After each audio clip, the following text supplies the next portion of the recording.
It is loading now, and I'll let you know.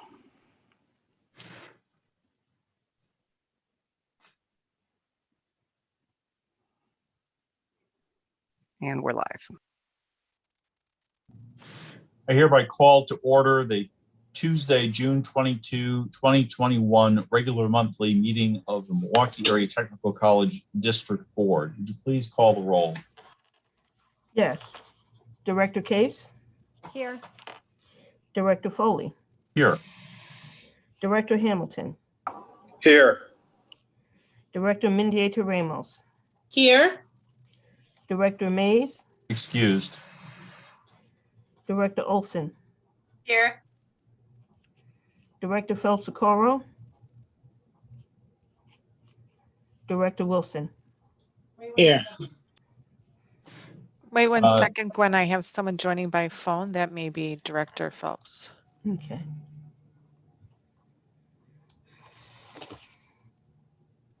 Okay, say it again, Gwen. Director Phelps-Socorro?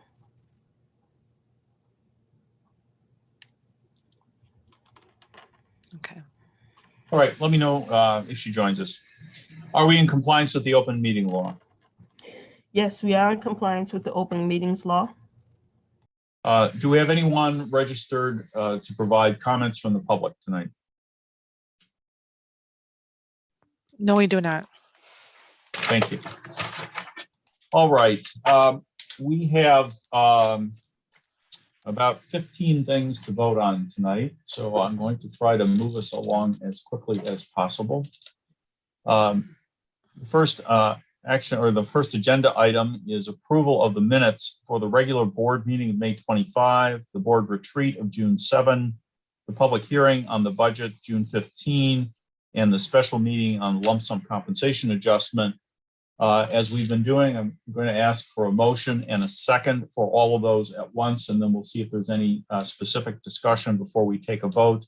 And again, I would ask the board members, when you make a motion or a second, please identify yourself because I cannot see all of you on the screen at the same time. Is there a motion to approve the minutes of the 4 listed meetings? So moved, Director Olson. Is there a second? Second, Director Case. Thank you, Directors Olson and Director Case. Are there any questions or any discussion of the minutes for the board meeting of May 25? Are there any questions or comments on the minutes for the board retreat of June 7? Questions or comments on the public hearing on the budget from June 15? Questions or comments on the special meeting on the lump sum compensation adjustment? There being none, we have a motion from Director Olson and a second by Director Case. Would all those in favor of approval of those minutes please indicate that by saying aye? Aye. Aye. Aye. Any opposed? Any abstentions?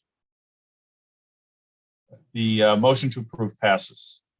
Next is approval of the consent agenda items. I'll use the same procedure here, but I have a motion and a second to approve all 4 items, and then we'll see if there's any discussion.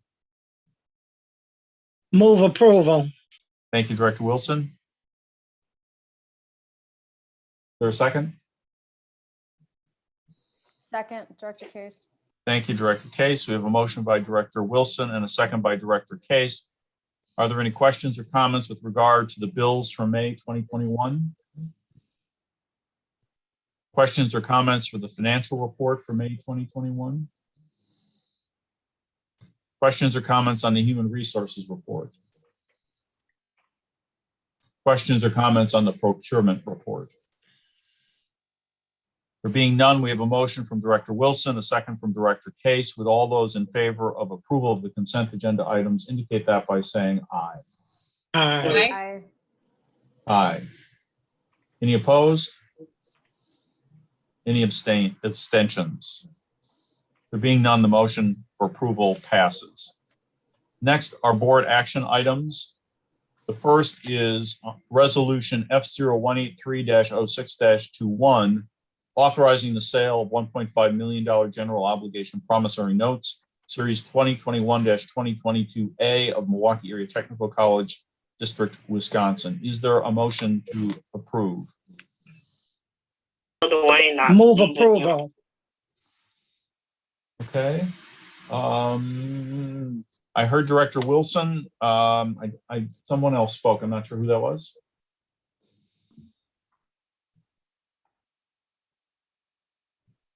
Okay, so I have a motion from Director Wilson. Is there a second? Second, Director Mendieta Ramos. Thank you, Director.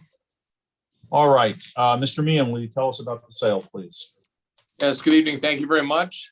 Just to walk through the sale, we, based on previous action of the board, had the sale this morning at 9:30 per electronic bid opening.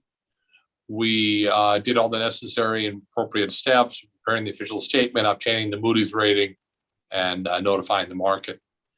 The sale itself was held, like I said, electronically at 9:30. We did get 4 bidders. Next page, please. And the winner, once again, familiar name, BNY Mellon. The interest rate is a 0.69 true interest cost.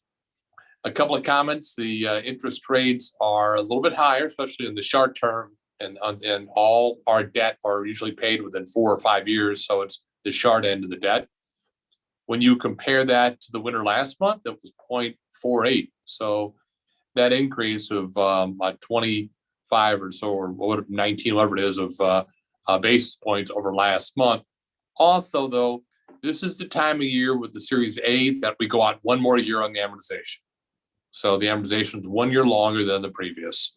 So anyway, the BNY Mellon, as a reference, last month they came in second, and their bid last month was 0.50. So rates are up a little bit. Fidelity was a cover, and Huntington also was another bidder. So we had 4 bidders, which is always great. Next page. The issue itself is dated July 15th. That's when the funds will be delivered to the district. The maturities are June 1 of 23 through 26. As I mentioned, that's because we crossed over to the Series A issue now. We're in the new fiscal year. Last month's sale, the maturities were 22 through 25. So it's got 1 more year as we roll forward on the calendar. The interest payment of December 1, 2021, you do have funds on hand for that payment. The bonds are non-callable. The ratings confirmed, and the winners once again being Mellon. Next page. As the first of the series of issues, the 1.5 million, this schedule is, you'll see, is very similar to what you have seen in the past. The orange on the left side is the sale that took place. Later on in the agenda, next in the agenda, is a resolution for the Series B, which is the next item on the calendar there as far as upcoming sales. So we're on track. We know what the revenues available for debt services for 21, what they're projected for 22. We're confident we'll have a good year of offering your issues. Next page. There's really nothing to add on the Moody's credit report. The language is the same. The factors that could lead to an upgrade, the factors that could lead to a downgrade, all that language is the same from the previous report. The rating outlook is the same. So good discussion or good information from Moody's, and we're pleased to continue that METC's maintains AA1 rating. What I rambled through quickly here has been included in the resolutions which have been prepared by your bond counsel and are on your agenda for consideration. Director, I'll be happy to answer any question the board may have. Thank you, Mr. Meehan. Are there any questions about this bond sale? Hearing none, we have a motion from Director Wilson and a second by Director Mendieta Ramos. Would you please call the roll? Director Hamilton, Aye. Director Mendieta Ramos,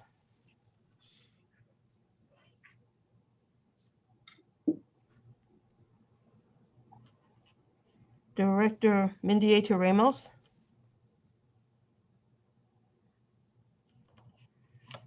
Aye. Director Olson, Aye. Director Phelps-Socorro, Aye. Director Wilson, Aye. Director Case, Aye. Director Foley. Aye, the resolution passes.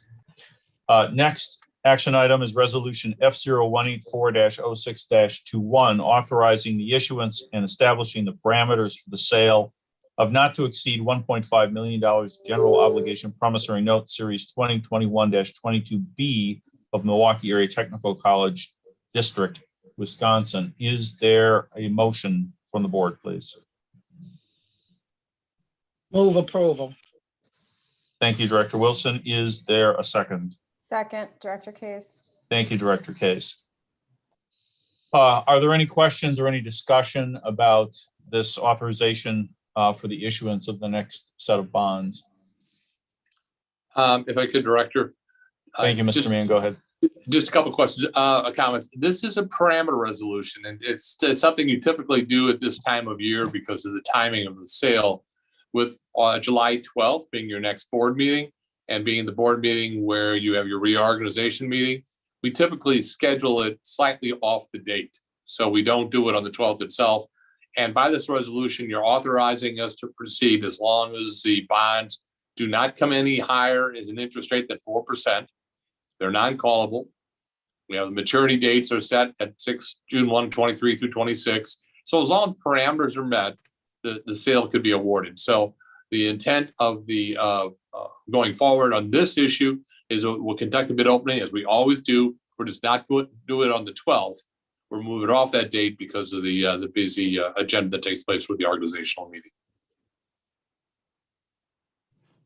Any other questions, comments, discussion about this resolution?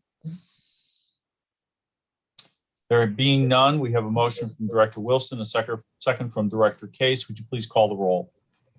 Director Mendieta Ramos, Aye.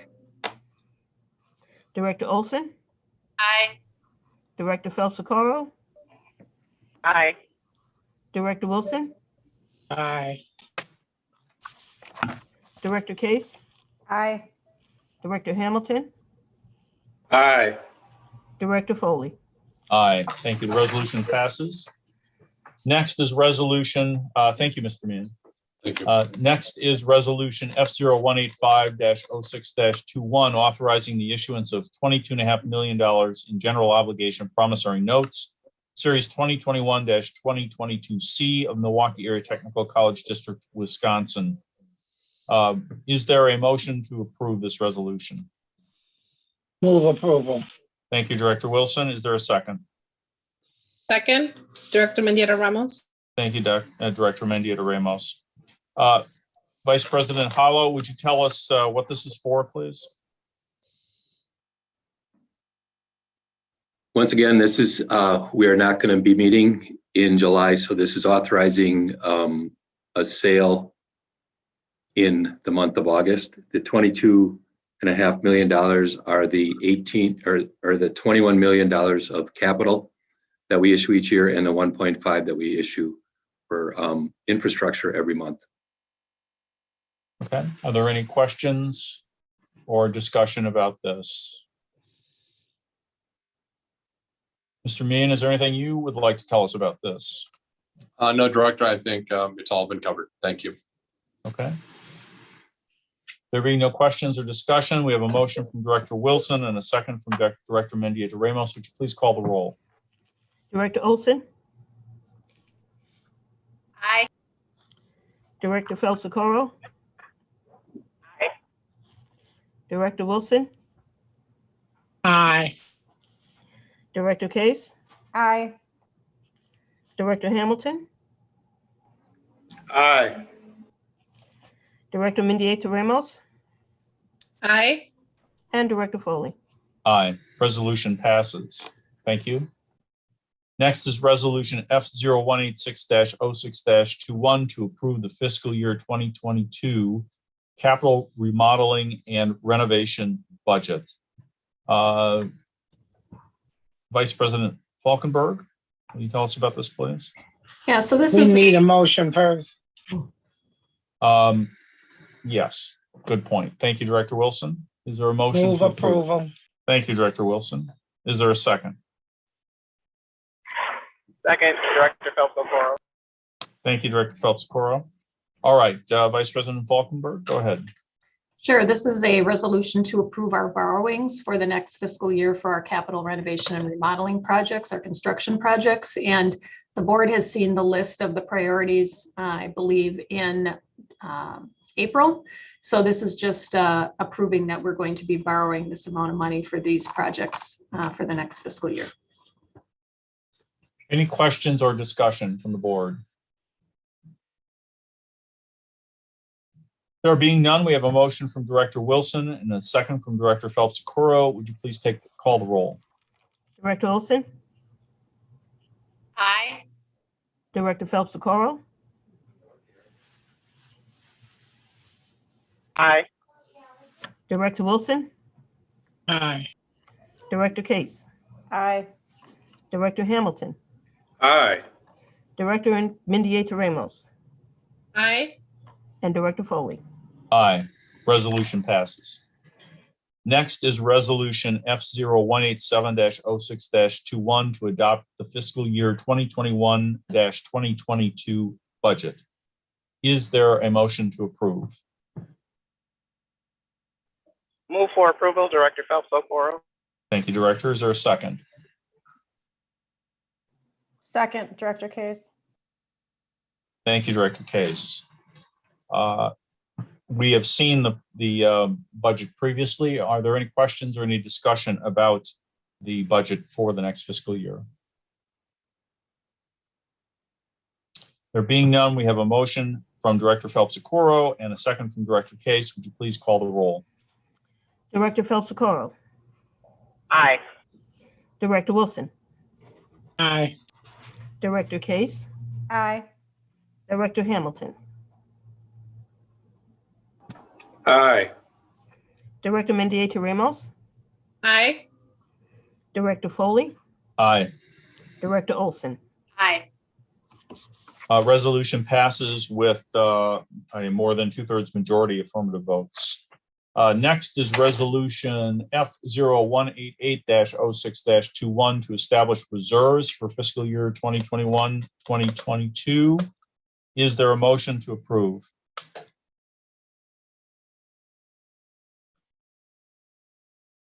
So moved, Director Case. Thank you, Director Case. Second. Thank you, Director Wilson. Mr. Hollow, will you tell us about this, please? Sure. The state requires us to mention the reserves that we have for each of the primary funds that we have available. And the primary funds are our capital project funds. We have a debt service fund. The debt service fund is basically the principal and interest to pay off the debt. We have a financial aid fund. We have a fund for self-insurance, and we have reserves for that. And we have two funds designated for operations. That's Fund 1, which is kind of the educational fund or the general fund, and Fund 2, which is our grant fund.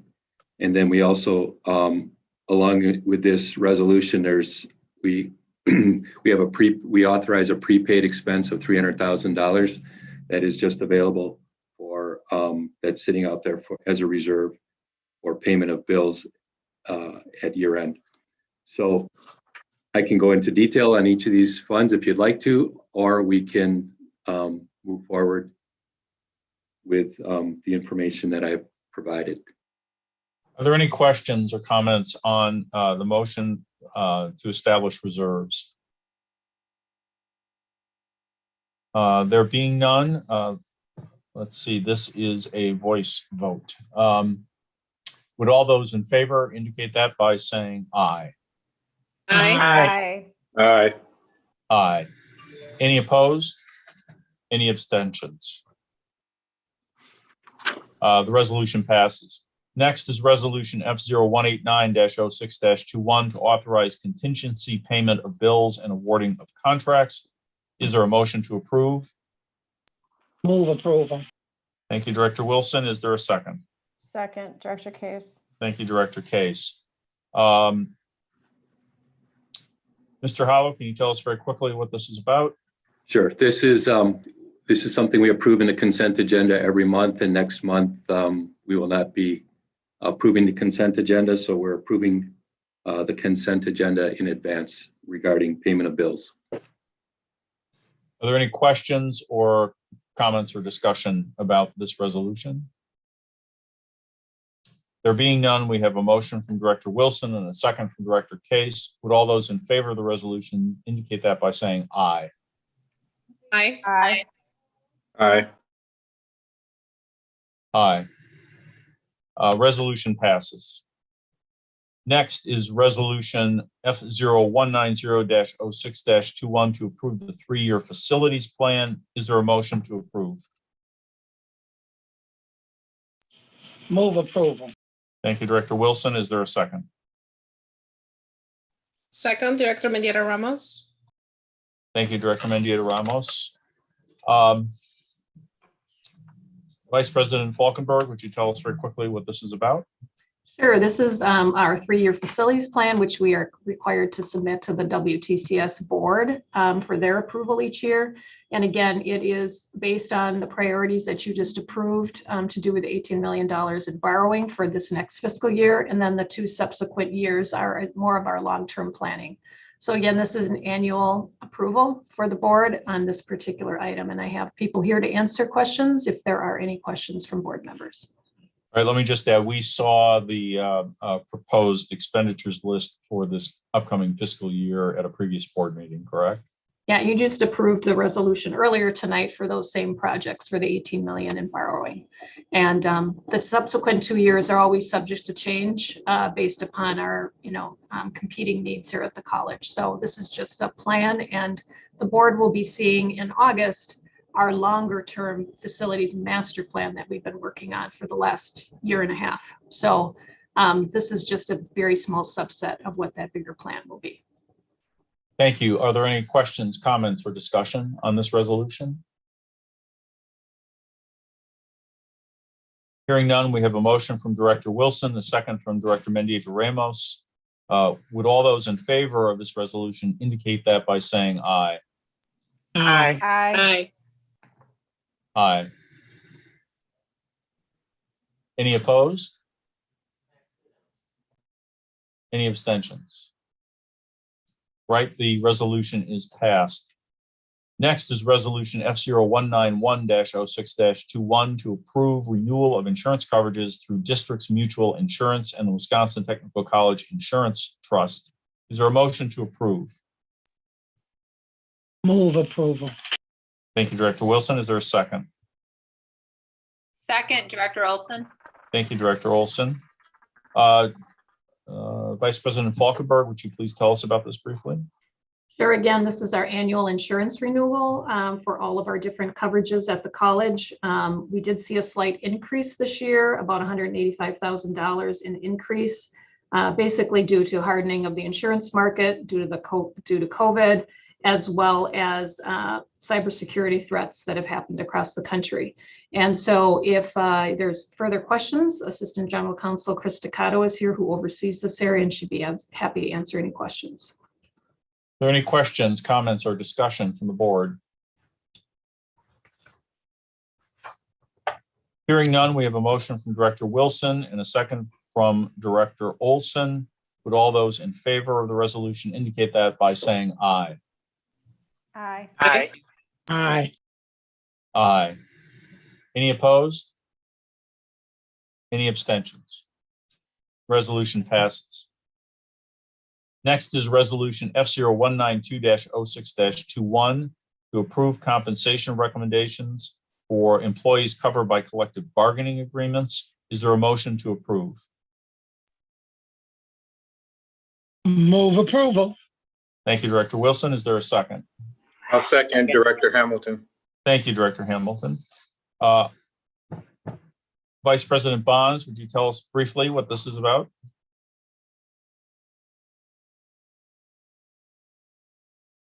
Sure, Chair Foley, thank you. Thank So you. we engaged in negotiations with Local 212 on behalf of the 4 certified bargaining units regarding base increases effective 7/1/2021 to 6/30/2022. We did reach an agreement that the bargaining unit the bargaining units with the bargaining units to apply the 1.23 cost of living increase and a discretionary 0.02% increase to the base wages, totaling a 1.25% increase to base wages. So I'd welcome any questions from the board at this time. Any questions, comments, or discussion? There being none, we have a motion from Director Wilson and a second from Director Hamilton. Would all those in favor of the resolution indicate that by saying aye? Aye. Aye. Aye. Any opposed? Any abstentions? Resolution passes. Next is Resolution F0193-06-21 to approve compensation recommendations for administrators and staff. Is there a motion to approve? So moved, Director Case. Thank you, Director Case. Director Phelps-Okoro. Thank you, Director Phelps-Okoro.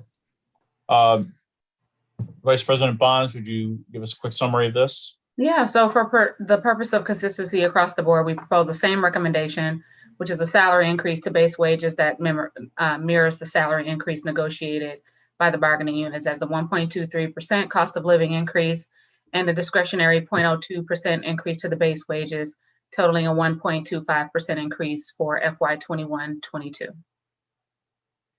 Thank you. Are there any questions, comments, or discussion about this resolution?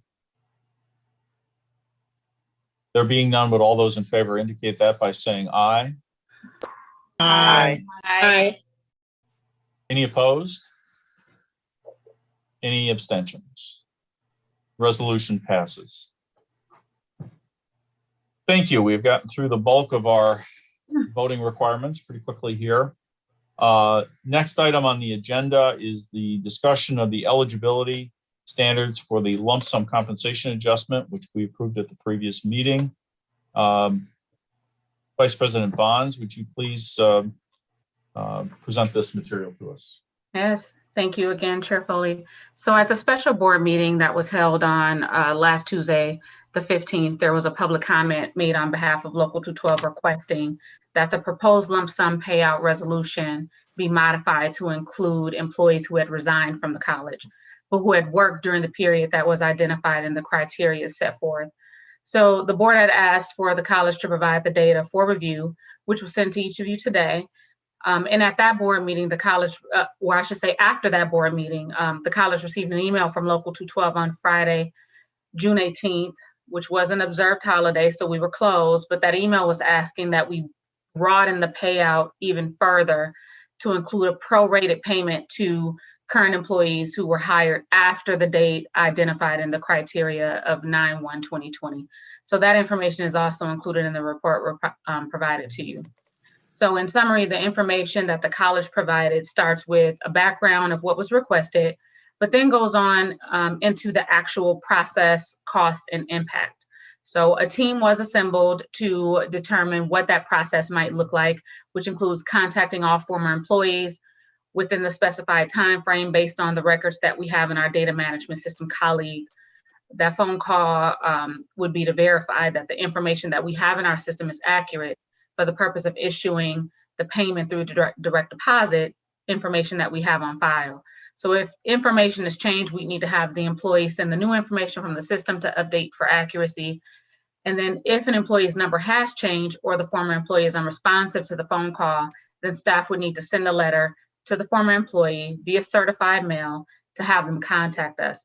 So once we have the correct information, we have to go into each record and rehire each employee to make the accounts active. Since payments can't be made to termed employees, so that's why we would need to reactivate those accounts. Payroll would process the direct deposit for each, and then HR would then go back into the record for each employee and then terminate them from the system. So once that happens, the wage record closes, and then payroll would then have to complete a P081 form to create the termination information, to correct the termination information that was formally reported. HR would then need to go back into the WRS system and update the termination date for each employee record. The team also discussed the impact and implications to modifying the resolution. So first we discussed how the modification would really set a precedent since it's a change to our current practice for the lump sum payout, which was already vetted with employee groups back in 2019. We also discussed some unintended consequences where other former employees who didn't meet the criteria previously may seek the opportunity to receive the payout or make a legal argument for disparate treatment. Then there's the public perception to consider, since we'd be using taxpayer dollars to pay employees who no longer work for the institution, which may lead them to believe we have more budget than reported, which could result in reputational harm and legislative scrutiny on how funds are being used. We also have an issue of significant time commitment and staffing shortages, since the primary work around this is HR and payroll, two areas that are already experiencing significant workload challenges. HR specifically, since our sole contributor to compensation work and processing has submitted his 2-week notice. We noted that there might be other implications related to if an external audit is performed, other legal implications, tax implications, and unemployment compensation implications, since determination of unemployment is partially based on the term date from the college. And then lastly, as it relates to costs, we provided a breakdown for what the total estimated costs may look like. The total cost to implement is somewhere around 280 something thousand. I don't have that number in front of me. It changed a number of times today. But this includes the original ask of the payouts to employees who resigned, as well as the prorated payouts to current employees whose hire dates fell outside of the specified criteria. It also included estimated labor costs to complete the request. So here's where we are. The lump sum compensation adjustment is a discretionary pay adjustment. And as such, the intent is to reward employees who are currently employed, have committed their full career in service to the college and or retired, and are continuing to bring value to the institution through their service. Also, we want to encourage employee retention and not to incentivize those who choose to leave. So the recommendation from administration is based on the impact outlined in the summary that you have. Like, we feel that that's significant, and it's not deemed responsible or reasonable or fiscally responsible. I'm sorry. So we propose the eligibility criteria for the lump sum compensation adjustment remains intact as it was approved by the board in the meeting on June 15th, and to not include the expanded criteria as requested. I'd welcome any questions from the board at this time. Are there any questions about the recommendation? I have one question. Did we calculate the impact, the fiscal impact? I know that there were number totals of how many people, but was there a fiscal impact calculated? Yeah, the total estimated cost, the numbers we have are the proposed payout to resigned employees cost $123,500. Since the last meeting, the faculty local 212 asked that it also be applied to current employees who were not hired until after September 1 of 2020. That would cost another $118,249. The labor cost for processing all of this is a little over $6,000. Total estimated cost is $247,829. And that is slightly increased because we did not have the pension and FICA percentages added to that. So the actual total cost is $282,640. Other questions?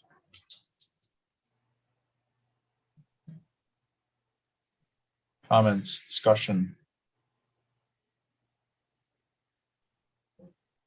All right, hearing none, I think where we're at is there is not presently a motion to incur these extra expenses and expand the coverage of the retroactive adjustment that we approved last month. Unless there is a motion now and a second, there is nothing to vote on here. So is there anyone who wishes to make a motion? All right, hearing none. Thank you for the presentation and the information. We will move Mr. on Chair. to Director Hamilton. Yeah, I'm not making the motion, but I do want to thank the administration for putting together at least the impact of what the expansion, the impact of the expansion. And I think some of these arguments were unknown at the time. And I think this clarifies the position. I don't think that there's support on the board to expand it in the face of some of these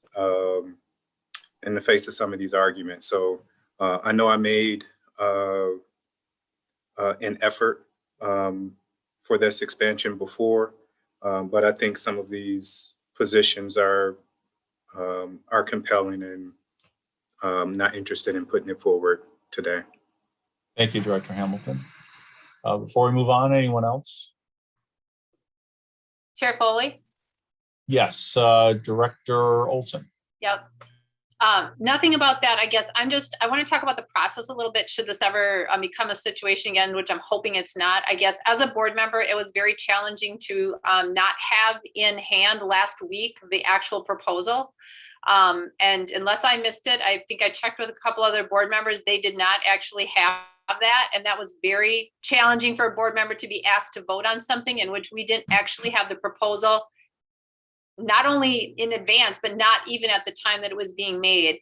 And I recognize that they've been, and between last week and now was only 7 days. And I really do appreciate all the work that the administration has put in to pull this together. I understand the amount in time of all of that. And again, we just got it recently, and I support Director Hamilton's comments that he just made. I would not support making a motion. I'm just trying to understand, should this ever become a decision that the board has to make again that comes in front of us, that we are as prepared as possible with getting information in a timely manner to help us understand the situation better than we did this time, because it's not the way that I would like to sort of be able to make such a significant decision and have the facts available to me. So thank you. Thank you, Director Olson. I will join in that this process began with a proposal by the administration, which, when proposals to give unexpected money to people are criticized by the recipients, it's a little odd.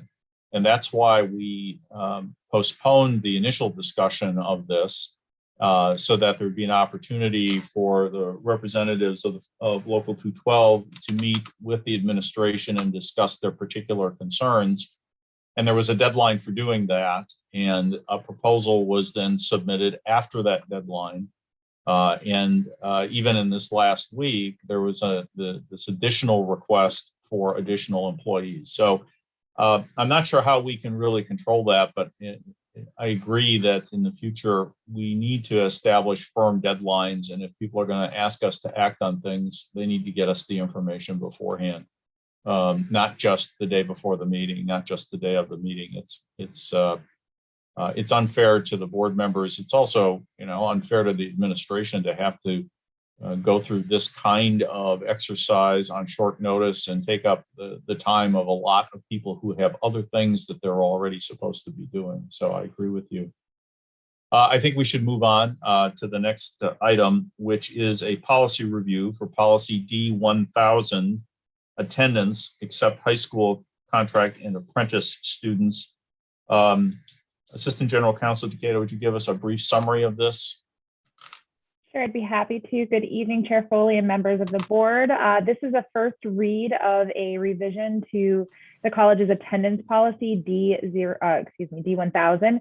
This is a longstanding policy that the college has had, and you may recall last month you approved the withdrawals and appeals policy. This is the revisions made to this policy were made in order to align D1000 with the withdrawals and appeals policy. The most significant change is that the policy will allow attendance to be taken into account for grading purposes. This is permissive. It's not required that faculty take it into account, but they may elect to take it into account, and they will be required to take attendance.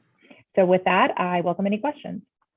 So this is a first read. We are not being asked to vote on this tonight. Are there any questions about the content or the meaning or application of this proposed policy?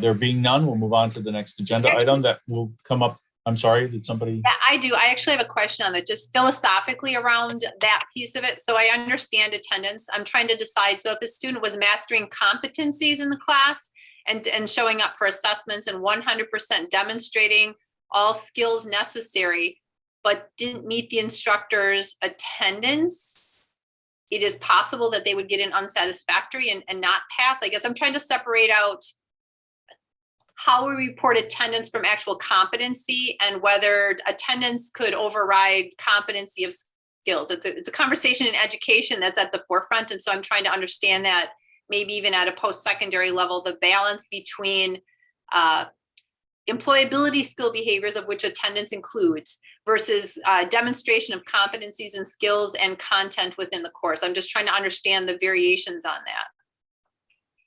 I will say thank you, Director Olson, for the question. I'm not sure this is my area of expertise, but what I will say about this, and then I will defer to other members of the administration on this call, is that this gives the faculty the ability to require attendance as part of their course syllabus and communicate with students at the beginning of the semester that certain attendance requirements are expected.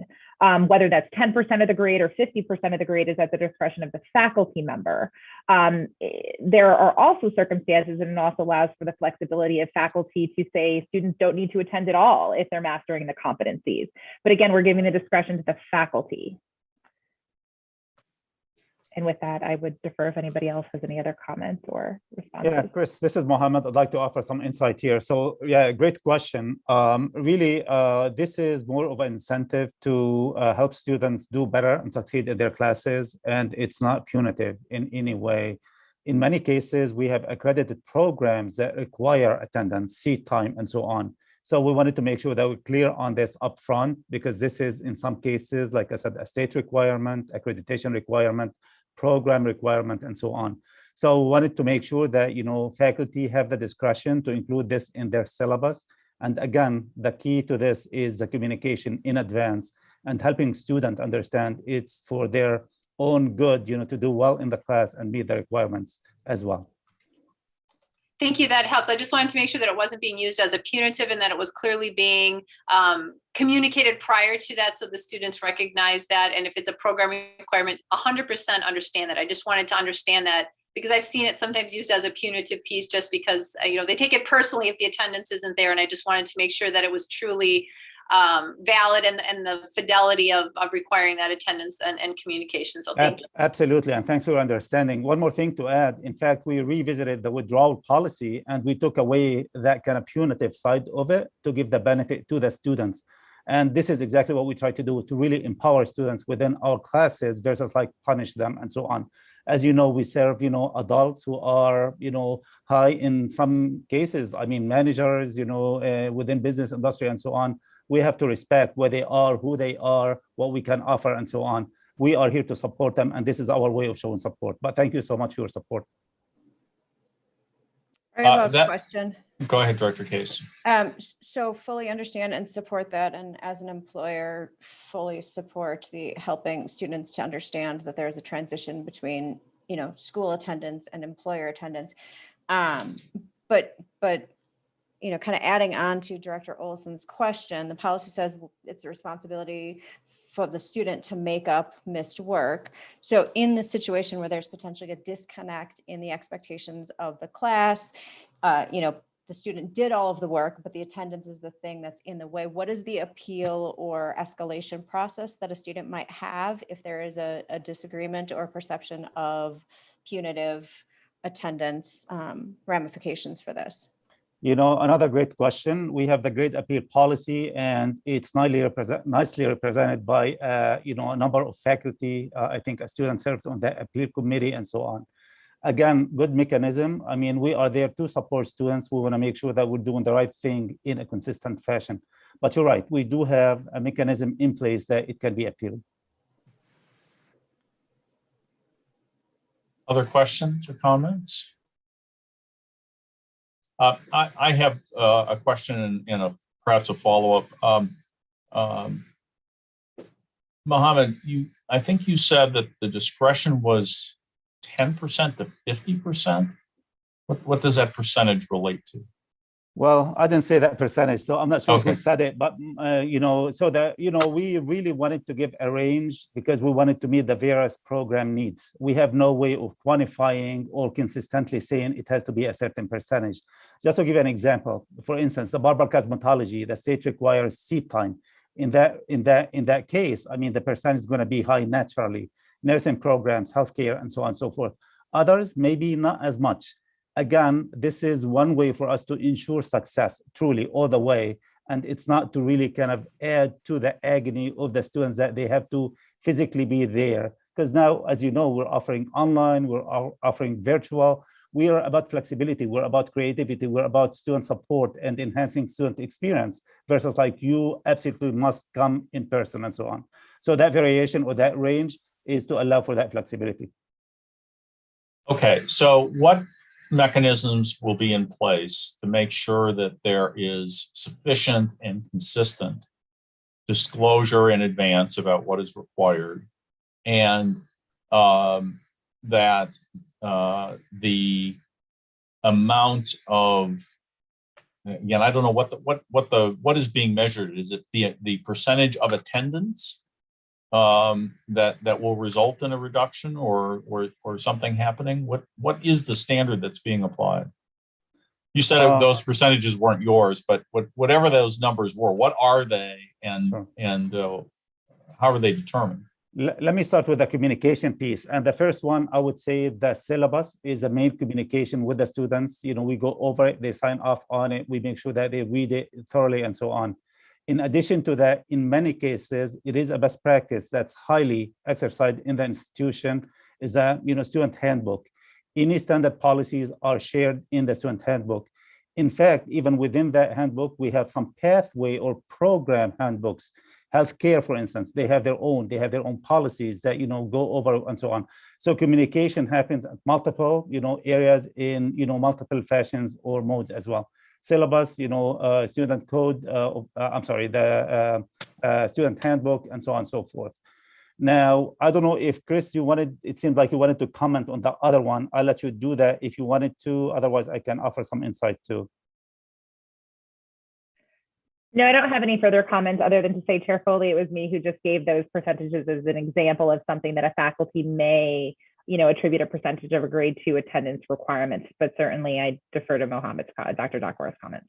Okay, but were you saying that the grade could be adjusted by anywhere from 10 to 50% because of lack of attendance? That was just an example that I gave of some flexibility that a faculty may, establish as part of their syllabus, depending certainly on the type of course that it is, and to Dr. Dakwara's comment, whether or not attendance is required by HLC for the program completion or other factors dependent on the program. Okay, so here's my comment. It seems to me there are at least two categories here. One is there are programs or accreditators or what have you that are external to us that require a certain amount of seat time or a certain percentage of attendance. And I think it would be very helpful to students to tell them that that is a requirement of the course or the accreditation, whatever it is that they are enrolling in, and there really isn't any discretion about that. Second, you said that we're going to give faculty discretion. I'm concerned that a range of the kind that you were just discussing is huge and may have a significant impact on an individual student, and that if we're going to get faculty discretion about this issue, that's really their discretion as opposed to compliance with the requirements for nursing or whatever it is, that we have to be careful there about making sure that those are incentivizing and not defeating. And I think we also need to be clear about what we mean when we say it's up to the student to make up the work, because if the issue is not work, goes to Director Olson's question. They get the material, they're doing the work, they're passing the tests, they just aren't coming to the class, then how is it that they can make that up? I don't know that we give them any opportunity to do that. If we're expecting them to make up the difference somehow, we need to make sure they can and tell them how. Any other questions or comments about this first read of the policy. All right, great, thank you. Next agenda item is the chairperson's report. And this will be brief. Well, maybe not so brief. The first thing which I would like to make sure we give enough attention to is that this is the last board meeting that Director Phelps-Okoro will be participating in. She's come to the end of her term, and we have a resolution of appreciation, which I would like to read for her. I don't see her face at the moment. I hope she is here listening. Let's see. There you go. Thank you. Whereas Carrie Phelps-Okoro began serving her appointment to the Milwaukee Area Technical College District Board on July 1, 2018. And whereas Ms. Phelps-Okoro served with distinction as District Board Director, Secretary, and Treasurer. And whereas during her service on the board, the college and its students benefited from the leadership of Ms. Phelps-Okoro, including her expertise and guidance on the Task Force on Minority Participation, her advancements of the college's strategic focus on equity, her advocacy for strong school partnerships, and her support of the college's actions to continue providing quality education during the coronavirus pandemic. And whereas students, graduates, and the college made lasting and significant progress throughout her time on the board and because of her participation. And whereas these accomplishments included the launch of the MATC Promise for Adults program, implementation of the student-centered academic and career pathways, and the college's participation in the Achieving the Dream Network and the Moonshot for Equity initiative to close equity gaps. And whereas Ms. Phelps-Okoro has been an exemplary representative of the district board at college and community events, therefore, be it resolved that the district board on its own behalf and that of the students and employees of MATC gratefully acknowledge, thanks, and honors Carrie Phelps-Okoro for her dedicated service and contribution to the college. Thank you very much. Thank you. It's been a pleasure. Well, come on now. You got a number of things you could complain about with me. So go ahead. Now's the time. Last chance. No complaints. I'm sad to go. This has been probably the most growth I've had. I've loved being on the board. I've loved interacting with every single person. And I look forward to still continuing to interact, doing different things with MATC. I'm trying not to get choked up because I really loved what I was doing with the board and MATC. This has been, as everybody knows, education is my passion, and this was a really good thing that we're doing with the board. And I'm looking forward to everything that everybody's going to continue to do with the board. Thank you, everyone, for everyone's time commitment and what you're going to continue to do moving forward. Thank you. We do hope you will continue to be involved and to add your voice from the community chair. Thank you very Absolutely. much. Excuse me. We all stop acting like she's leaving.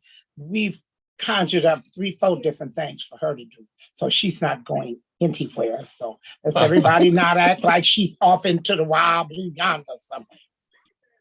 Have you made arrangements to tie her to a chair in front of a Zoom camera? Is that now that's none of your business. You're too nosy. We'll see. They make like almost 100. All right. Next item on the chair. I'm sorry, is someone speaking or wanting to speak? Next item on the chair's report is recognition that the board completed a performance self-evaluation and we received the consolidated results of that survey. I'd like to open the floor to my fellow board members for their comments, observations on the survey.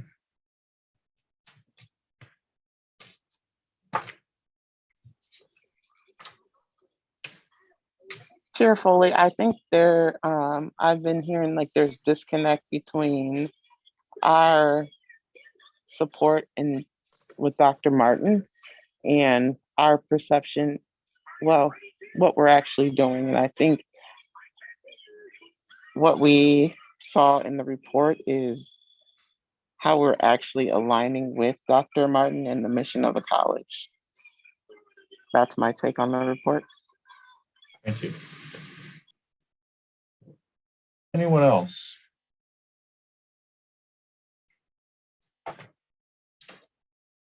Okay, I'm going to offer a couple of comments that are really, I think, aimed at the board thinking about what's next for us as an institution.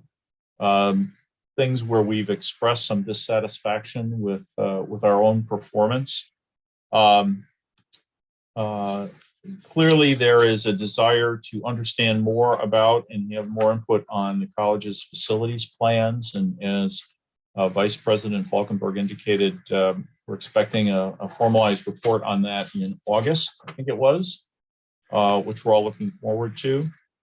I was a little concerned by the comment that we seem to be focused on short-term goals and tactical needs as opposed to looking out 5 to 10 years. We did have a process of contributing to the strategic plan and the vision statement this year, but certainly, or actually last year and this year, but certainly this last year has not been conducive to the kind of deep thinking and long-term planning that we as a board should be doing. And I would encourage the board under whoever's leadership emerges in the next month to give some thought as to how we can do that better. There is some generalized commentary about using board members more formally and frequently to be public advocates for the institution, and we should probably think about and talk about ways that we can do that more effectively, and perhaps have a conversation with Dr. Martin asking for input on that question. I think there was one more. I think that pretty much covers it. Having made those observations, anyone else want to weigh in on the board survey? Okay, last part of the board's report, board chair's report, is that our board organizational meeting for the next fiscal year will be held Monday, July 12, 2020 at 4 p.m. via Zoom. This is when nominations will be received and votes taken on officers for the next year that will be voted upon. As some of you are probably relieved to hear, I'm not allowed to succeed myself for another term here, so it will be somebody new. I want to thank you for your participation while I've been board chair the last 2 years and for your very broad and deep support. But that will end as soon as the election of new officers is completed at that meeting. There is one last item I've been asked to do. But just one thing I was just thinking about, is there a time when we can have another discussion about this board self-evaluation? I know we done had 100, but look like every time we fix it, it get worse. So maybe we should leave it alone. I don't know. Are you talking about the form of the evaluation, or are you talking about the results of the evaluation? I'm talking about the questions. Okay. They're just, they're hard. I've been there a long time and look like it's getting increasingly harder to answer the question. I don't know, but it's something we should give a tinge of thought to. Okay. Well, I think that's that can be handled one of two ways. One is you can send suggestions to me for the next 6 weeks, roughly 4 weeks, and I'll compile those and reflect them back or deliver them to the next board chair, or the board chair can put that as an agenda item. And if you want, have an ad hoc committee the way we're currently set up. I haven't heard anyone clamoring to go back to the 3 permanent committee structure we had prior to a couple of years ago, or 3 years ago, I guess it is now. But all of those are obviously open for discussion by next year's board. Anything else about that? Okay, we do not currently have a liaison from the board to the foundation because of Director Mitchell's resignation. So I have a report from the foundation, which I've been asked to read. It says that the MATC Foundation Board met Thursday, June 10th. At this meeting, it was reported that the foundation has raised $2.6 million of its $2 million goal in cash and pledges. They've exceeded the goal. The foundation board honored 4 board members whose terms have ended: David Bishop, Jeff Nelson, Angela Rester, and Anthony Smith. The new slate of officers that was approved consists of President Juliana Ebert, Vice President Jean Gilchrist, Vice President Kamal Bansal, I'm sorry if I mispronounced that, Treasurer Matt Partridge, and Secretary Susan Lubar. Again, I think I would suggest for next year that we consider how much interaction and what kind of interchange we want to have as a district board with the foundation board. Finally, from this report, as reported on June 3rd in the Milwaukee Journal Sentinel and the Business Times, Froedtert Hospital has announced an agreement to establish an $11.5 million Froedtert Hospital Scholarship Program. MATC and the University of Wisconsin-Milwaukee will each receive $5.75 million for a 20-year program to fund scholarships for students to pursue healthcare careers. This opportunity will provide the chance to transform hundreds of lives by breaking down barriers that stand between students and an education that connects to family-supporting healthcare careers. This will be the largest gift to the MATC Foundation in the college's history. It underscores the trust that employers have in MATC and its students. MATC is seen as a partner that brings solutions to prepare a diverse, skilled workforce at a time when workforce shortages and equity gaps persist. Further, it will also strengthen our collaboration with our M-Cubed partners, Milwaukee Public Schools and UWM. Are there any questions about the foundation report?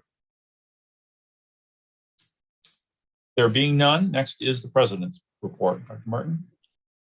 Okay, thank you, Chair Foley, and good evening, board members, faculty, staff, students, MATC community. Director Phelps-Okoro, I am so grateful for the time that you have served on the board. Your experience, your guidance, your passion, your perspective as a parent and business professional were truly invaluable to me. And I am pleased that you will continue your service to the college as a member of our External Community Advisory Committee of the President's DEI Task Force.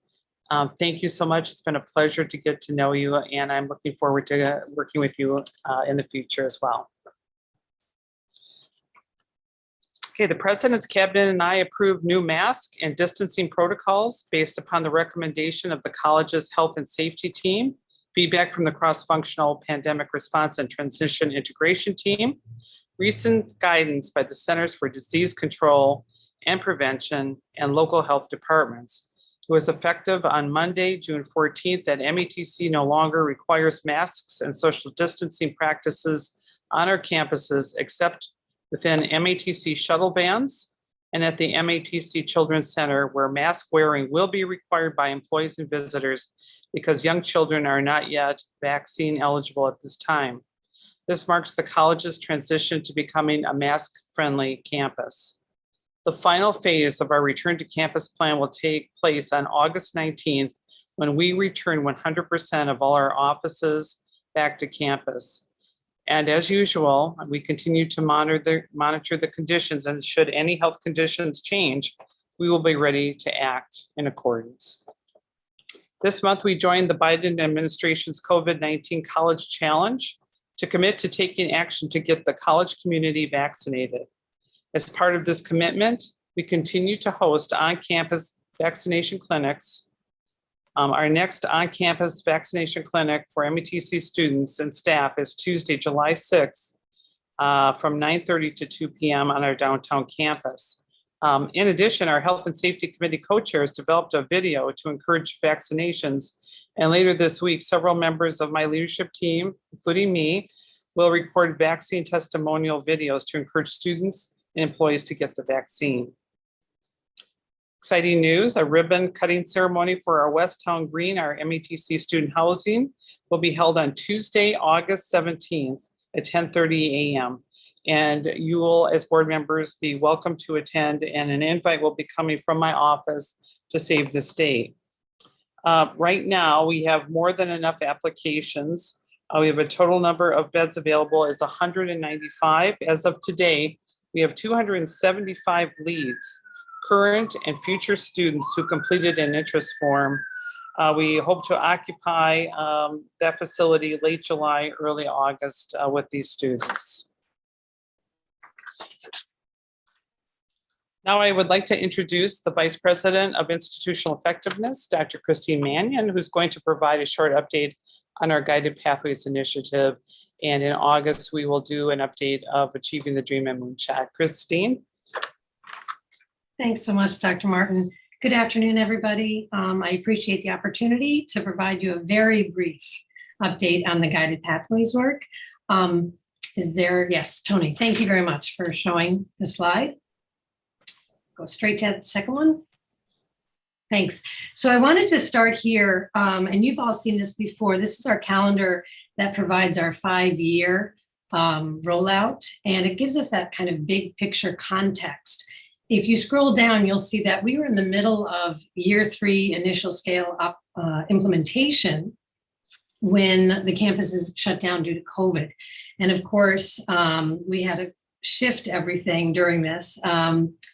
And although we were able to still move forward with a lot of the implementation, looking back, we recognize that some of the training and the cross training did not occur as robustly as we would have done if we had been face-to-face. So although we are now in year 4, once we're all back here in the fall, we're looking forward to resuming that training, as well as completing and doing some of the catch up from year 3, some of the items that weren't overlooked, but they just weren't implemented as fully as we had hoped for originally. So this, again, you've seen this before, just kind of shows you where we are. And we also are going to be talking a little bit, I'll give you some of that formative evaluation data metrics today as well. So we can go to the next slide.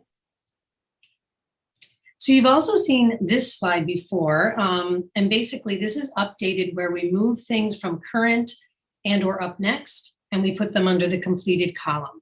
So in addition to that update, you'll also see that next to some of those strategies that we're currently working on, we've purposely added the Moonshot, HERA, or Achieving the Dream designation so that you can clearly see which items are aligned with those larger initiatives. And so as Dr. Martin said, more to come on those in August. But it also kind of just shows the integration between those initiatives and the Guided Pathways framework. And I want to stop for a minute to give a little shout out to the amazing frontline staff who've been working throughout the pandemic in the Enter, Learn, and Stay pillars to serve our students while also serving on a number of committees tasked with building out these processes. So again, a thank you to their efforts to move these items up to that completed column. So that's what this is showing us, some of the updates. I'll just keep going. I can't see any faces, so, all right. So I know that we've talked a lot about academic and career pathway offices, and you've been getting updates all year on those 7 offices. You'll be getting another one tonight, I believe. And that's probably been the largest change we've made within the Guided Pathways framework. So we've been tracking a number of metrics in order to find the evidence of success, as well as identify some challenges that we can use basically to improve the models. So thank you to Scott Davis from the Institutional Research Office for overseeing this year-long project and providing the pathway deans and their teams with a lot of great information that can be analyzed and disaggregated and used to create action plans for the upcoming year. So looking at it, we'll start with the basics. How did our students reach out to us? So this basically is showing us about the email, virtual, telephone, and in-person. Obviously, this is skewed. We would never expect 4% of them to be coming in person if it weren't for the pandemic. Email obviously being the most popular. And it's interesting that virtual, this was new. This was that pivot that those Staffway offices had to, the Pathway, offices had to do. And just did such a great job because, you know, so many students obviously were using that virtual option to reach out to them. So this is the how our students were reaching out to us. And the next slide will show us the who.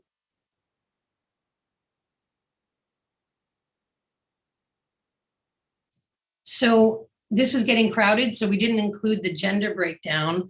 62% of the students who reached out were female and 34% were male. The average age was 29.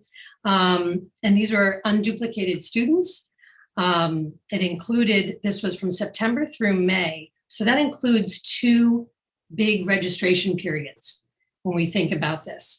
Again, this can all be broken down by pathway. And then, as I mentioned, given to the deans, it can be further disaggregated. They can then be using it for strategies for outreach as well. So when they came to the offices, we can go to the next slide and we can talk about why they came. These were the top 10 reasons that they contacted the Academic Career Pathway offices with course registration and program planning. So selection of courses this semester and discussion of courses in the future being the top 2 reasons they were coming. And in a survey asked, 92% of them were somewhat or very satisfied, and 88% reported that all or most of their questions or concerns were addressed. So room for improvement, of course, but really glass is way more than half full here. The students are getting what they need when they come, and they're feeling good when they leave after they've been served. So that was the why they were coming. And so finally, what are the results? That would be the next slide. So when this is a slightly different demographic, only in that it's a retention data point. And so it's looked at only from the students that were served between September and January. And then were they in class 5 weeks into the spring semester? These were also post-secondary degree seeking students. So again, they are the ones that are targeted for the pathway service. Overall, the students who were here last fall, we had a 68% retention rate for this group of students, degree seeking, post-secondary. But the students who went to see the ACP offices, they had a 78% retention rate. So this is a positive, good news. Students who visited the offices were retained at a higher rate in all modalities, however they were to quote unquote visit them. The room for improvement is that not enough of our degree seeking students went to see the offices. But again, we have to put the context of pandemic here, that the more we can get in to see those pathway teams, they're doing a great job with them. That we really, I think we'll continue to see these numbers increase. So that is it. That's the snapshot of the Guided Pathways framework right now. Any questions? Any question from the board? Mr. Chair? Director Hamilton, go ahead. Yeah, can we get, and when we say post-secondary degree seeking, we're saying 2-year degree seeking students? So they have the 2-year degrees? The post-secondary is any credit bearing course. So as long as they're in a credit bearing and they're in a program. So that can be a technical as well as associate degree. All right. And so I'm just trying to get the difference between this. These are not 6-week programs, 2-week program, all of those different programs. These are all, even if they're not associate degree 2-year, there may be a shortened degree period, but it is a post-secondary actual curriculum degree process that they go through. Right, so these would be, again, we don't, in slang, we would refer to these students as program students. But technically, they're called degree-seeking students. So that would be this group. And I think at the last meeting, someone recently asked for a breakdown of the various percentages of where our students are going in terms of associate degree versus technical certificate. And we do have all that data for you separately. But yes, they were definitely focusing here on, and we have the data for all students, larger populations. We were just narrowing it down to the degree seeking. But all the students who came through, even when it's beyond just the degree seeking, it was only 67% versus 78%. So it was very close again. It's very even close. when we expanded that. Okay, all right, good. And then I just wanted to know when you had the breakdown a couple slides back about there was a racial breakdown and by race, and then there was a large category of unknown. And I was just wondering if that unknown, because it was 9%, which is pretty large for the unknown, if that was just because they didn't fill out that survey question when you asked, or did they say unknown? That is a great question. I'm not actually sure if it's, most of these were done, the people that serve them are the ones who are filling out the forms. So I'm not sure how that, but I can definitely ask Scott a follow-up question to that 9%. Okay. And the only reason I'm asking is because some of our surveying is increasingly people not wanting to answer these ethnic identifiers, and it's increased the last 3 or 4 years on a lot of our city surveying. That percentage number has been increasing. So I'm just wondering if we're going through the same thing, or maybe you had more specifics on that then. Right, great question. I'll be happy to follow up and find out if that is a self-selection or what exactly how that's obtained. Okay, thank you. Thank you, Mr. Chair. Thank you, Director Hamilton. Any other questions? There being none, I have 2 quick suggestions for what I think would be an improvement of the data you just presented, or how it was presented. On this slide that shows retention, how about a third bar that shows the percentage of retention for students not served by ACP offices? Because the middle bar, if it's all students, would encompass those that were served. So it's not really showing the significant gap between those who do get ACP services and those who don't, unless I'm misunderstanding the 68% number. Sure. So I think what you're asking is how many students do the 78% represent? No, what I'm asking is, what is the difference in the retention percentage between those who are served by the ACP offices and those who are not? Because the blue bar is all students. It's not just those who were not served by ACP offices. It's all students, whether they were served or not. Is that correct? Correct. Okay. So the 68% is a calculation that includes whatever number is in the 78%. And so what I'm saying is, give us a third bar that says, what is the retention of those students who did not get service from the ACP offices? Got it. Thank you. Okay, and then if you can you go back to the slide that had the breakdown by ethnicity? Okay, so I think it would be interesting to see how these numbers compare to the percentages of each of these groups that are in our student population.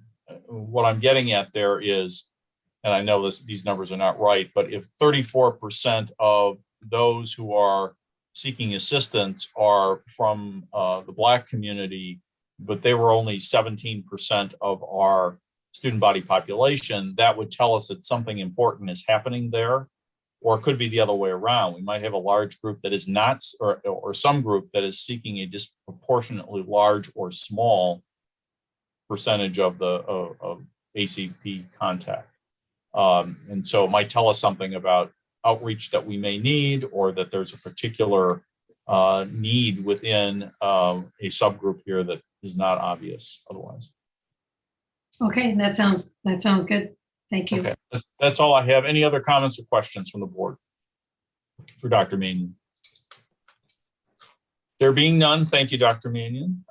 you. Next, Dr. Martin, is there anything else under your report? No, thanks. I just wanted to thank Dr. Mannion as well. And that does conclude my report unless there's any questions.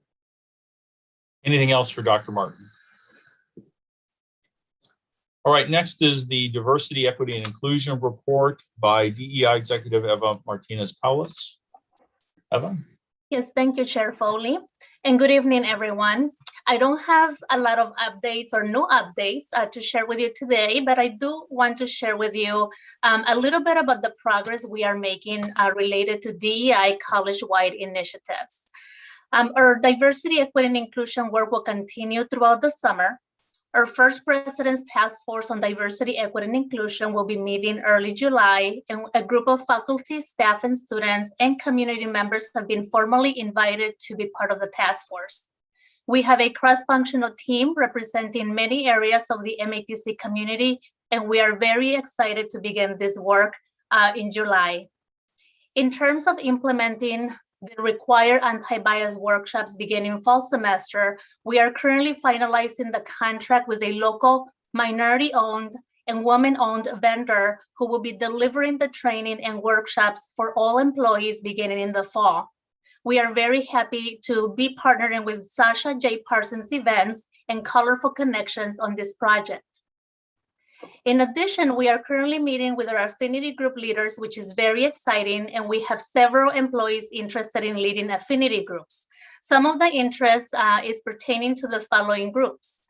We have the Latinx Unidos Network Alliance affinity group, a Parents of Color affinity group, a women's group, a BIPOC allyship group, Young Professionals Emerging Leaders group, and an interfaith group. I am very excited to share that those three initiatives at MATC that we will continue to work on over the summer. And thank you so much for your time. And I am also happy to answer any questions that you may have. Any questions from the board? Hello. Director Wilson. Yeah, no, we just got a whole bunch of stuff going on. Are at any point these groups gonna get together and share with one another what they come up with, or we just gonna have groups running loose everywhere? Are you referring to the President's Task Force? Or are you referring to, go ahead. or are you referring to the affinity groups? Affinity groups. Okay, yes. So this week and next week, I am meeting individually with the affinity group leaders to develop the structure for the groups and also develop the connection with an executive sponsor. We are hoping that at the beginning of the semester, I would say mid-August, we will bring all of the groups together for a welcome luncheon or reception to not only to network, but also to get to know one another. And Dr. Vicky Martin will be doing introductions and also meeting the members of the affinity group. So we are very happy that this initiative is moving forward. But yes, absolutely, Director Wilson, we will make sure and will be intentional about bringing the groups together so that they can also serve as a support system for themselves and as a resource. Thank you for asking. Yes, oftentimes we find that if we really get to know each other and understand each other, we have some things in common that we can work on or work for or whatever, but we usually keep everybody separate and nobody knows what anybody's doing. Yes, thank you for sharing. I know in my previous work, that was one of the biggest issues, that sometimes the affinity groups didn't come together and be able to work together and collaborate and support one another. With the support of Dr. Vicky Martin, we are bringing the groups together, and we will make sure that we develop a cohesive partnership and making sure that we are all communicating and working together collectively. So thank you. Well, thank you for your time and effort. Thank you. Anyone else? Thank you, Eva. Let's go on. Next is the enrollment report by Interim Vice President of Enrollment, Sarah Adams. Sarah?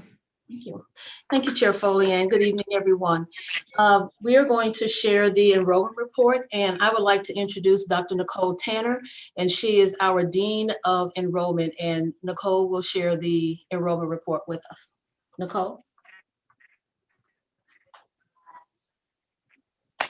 Good evening, everyone, and thank you for having me.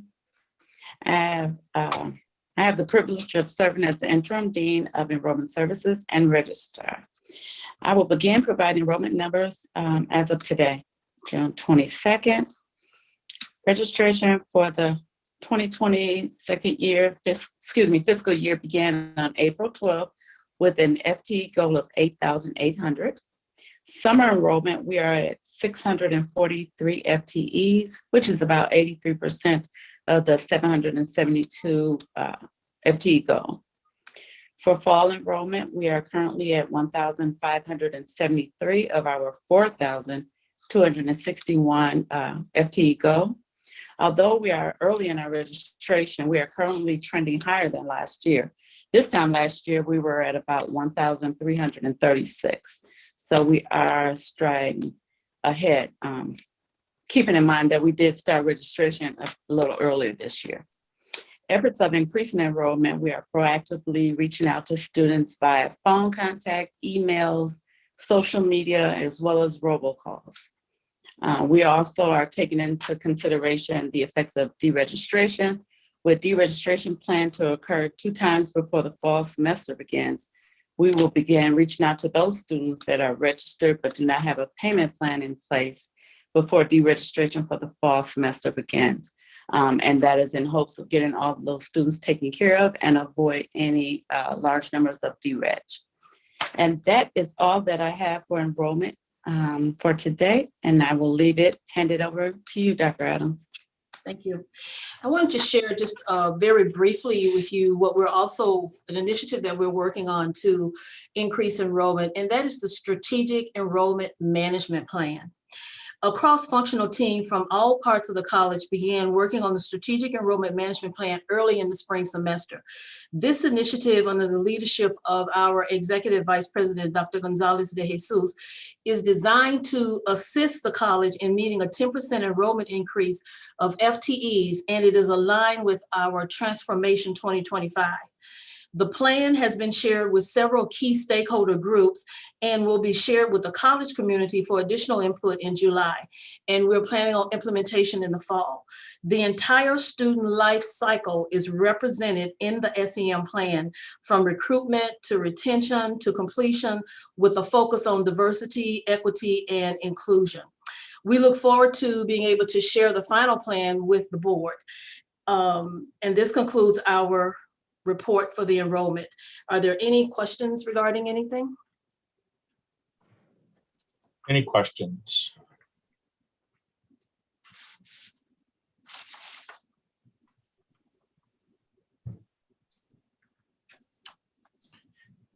I'm concerned, frankly, that the fall registration is only at 1573. You compared it to last year, which is obviously an outlier for a lot of reasons. How does that compare to our enrollment status for the fall in 2019, 2020, as opposed to 2021? I don't have the numbers offhand, but I can get that information and share it. Yeah, I think that's the point of comparison we want, because we're trying to get back to where we were and then build from there as quickly as possible. And, comparing ourselves to performance in a year that was catastrophic in some ways, I think doesn't really give us a clear picture of whether we're making any progress or whether what we're doing is likely to get us that 4261 number. We're not going to have a meeting in July, so it'll be almost 60 days from now before we hear again. And so that's a long time to get a sense of what's coming. So And while we're working on the SEM plan, we are also looking at, we're basing our numbers on the 2019, 2020. We're not looking at the 2021 because we know that was an outlier year. So when we're looking at establishing our goals for increasing enrollment, we are basing it on the 2019 and 2020 school year because that was a more, Okay. actual year of enrollment. but the number you gave us, The number we gave 1336. it today, right, was based on last year. Okay. Okay. Any other questions about Chair enrollment? Chair Foley, I have a question. Director Olson. I just saw a news report about the significant increase in four-year university for this fall. They're up 30% across the state as far as applications that are being submitted. And that was due to a couple different things, such as a common application and waiving fees and a lot of those other things, I guess. And I found it fascinating a little bit. And I'm just wondering, besides they removed what I would say some of the barriers previously that may have existed in there. And I'm just wondering how that compares, if people are seeing that they're like what we're doing either to parallel that, or are we seeing that same or anticipating? Because 30% increase in 1 year, that's a lot. and even when they weren't comparing it just to the pandemic year, they were going again, like you are, to the 1920 school year. And I found it just fascinating looking at that as we go in cycles with things and just wondering, what other barriers or other things that we've continued to look at as far as admissions. But I'm just wondering, would we also see a 30% increase, or are people making other choices based on some of the other things that are being lifted at four-year universities? And just maybe was more curious on that as we look at that. And maybe it's just something as we look at that, if there's any indication to see if we're paralleling the same trends we're seeing across the state in four-year universities with us. So not just comparing to our own FTE in year to date, but also to institutions and maybe the competitors, if you will, as we, look at our vision mission statement of who we are trying to be in the region. And I'm just curious how, even in the Milwaukee area, looking at the 4 years or other options for students, how are we comparing to what they're seeing at this point? It might be a little early to do that, but I would be curious on that to see how we're staying in line with what those enrollments are looking comparison to other options for students. We definitely can take a look at that. And we are also in the process of looking at possible holes that we have that can keep students from attending the college. One hole we recently removed was if student had an outstanding balance of anything, we would not allow them to attend. And now we raised that to students $200 or less, and they're still able to attend the college. We do not have the application fee that has been waived for students to be able to attend. And we're looking at other things regarding the registration piece and those areas as a part of EAB Moonshot. So hopefully we'll have some other things in place that will also allow our students to attend. Thank you. I appreciate that. And just how would you communicate that? Because I think that's the biggest thing. So removing barriers is one thing, but then how do you communicate that to let students know that? Yep. Yeah, we do. All of the changes that we're making, we actually work with our marketing area and we come up with a communication plan.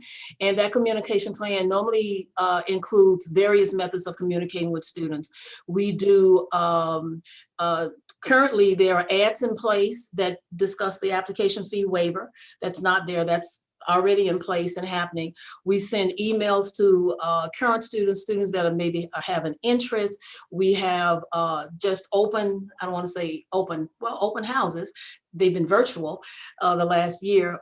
So we do have various methods. We use the social media to get information out to students. So we use various methods to actually communicate that information to students.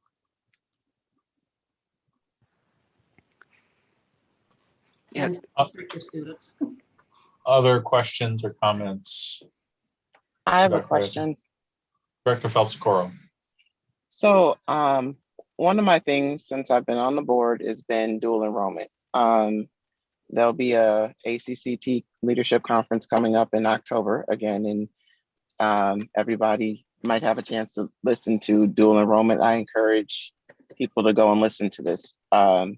So I think a missed opportunity at MATC is our dual enrollment I just was meeting with high school principals this past week, talking to them about dual enrollment and how they did not completely understand how MATC's dual enrollment program works. So I think that's a missed opportunity, and perhaps that can be strengthened, that area, and as well as, and they're talking to WCTC. So, and we've talked about WCTC poaching some of our students. So perhaps we need to do a little bit more due diligence and actually going into the schools, talking to the people that need to be talked to, and not just relying upon our social media and our emails. And I think I've said this for the last 3 years, that we need to be out talking to people, because people are actually in buildings and they are talking to people.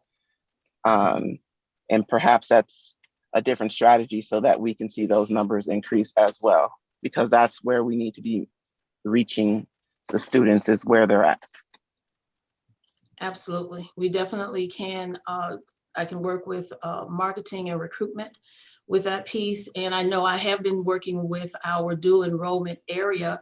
We're looking at the possibility of graduating those dual enrolled students at the same time that they're receiving their high school certificate, their high school graduation certificate. They would also be receiving an MATC certificate if they've completed the technical program in the dual enrollment. And we definitely think that that would encourage more students, but definitely having those face-to-face conversations is necessary. So we will be taking a look at that. How many high schools are there in our district? Tony, do you know the exact number of high schools in our district? Yeah, if you just give me a moment, I can pull that up. A couple of things, if I can just add while I'm pulling that up, is with what Dr. Adams spoke about with respect to application fee waiver, as she mentioned, we do have ads in place for that.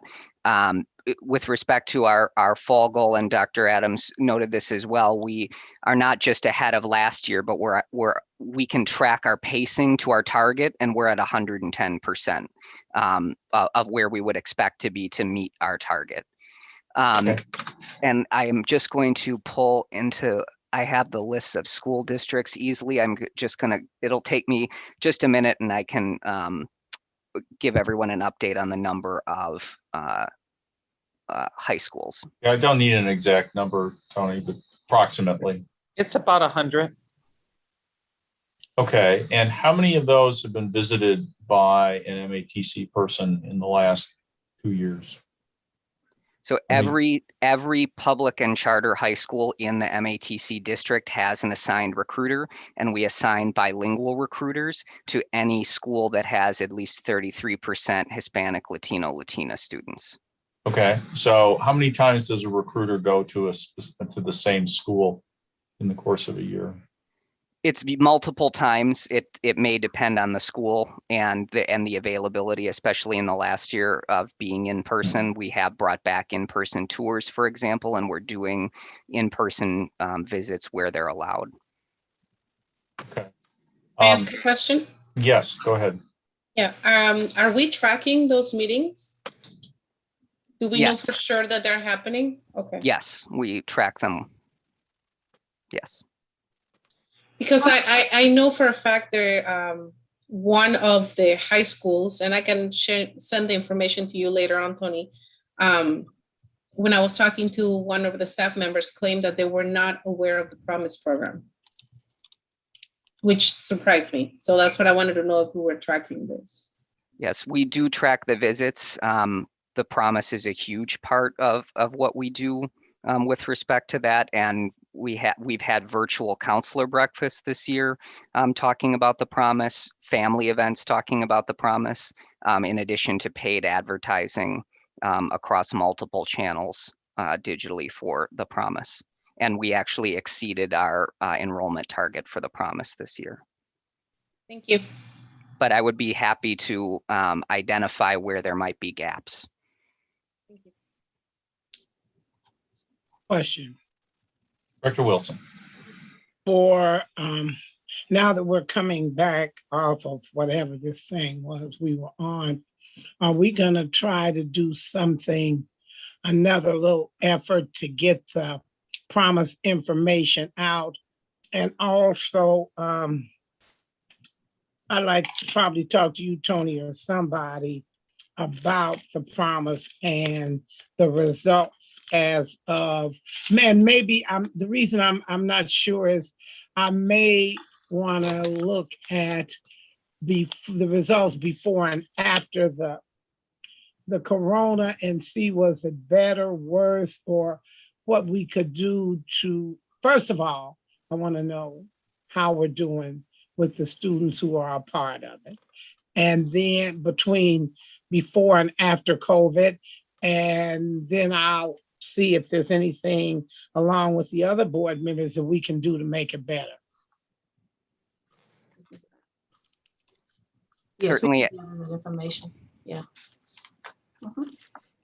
And I did find the specific data. So there are 80 high schools, 35 combined middle and high schools, and 32 middle schools. So when we talk about our middle and high school outreach, there's a combined 300 public, charter, and Milwaukee parental choice programs in our district that serve either middle school or high school. And if we had all of them, we could build a new college. So I guess if we could get a better grasp on how many we have and how they're doing. And that's for me, because I know everybody, I have to play catch up with the chair and all these other people.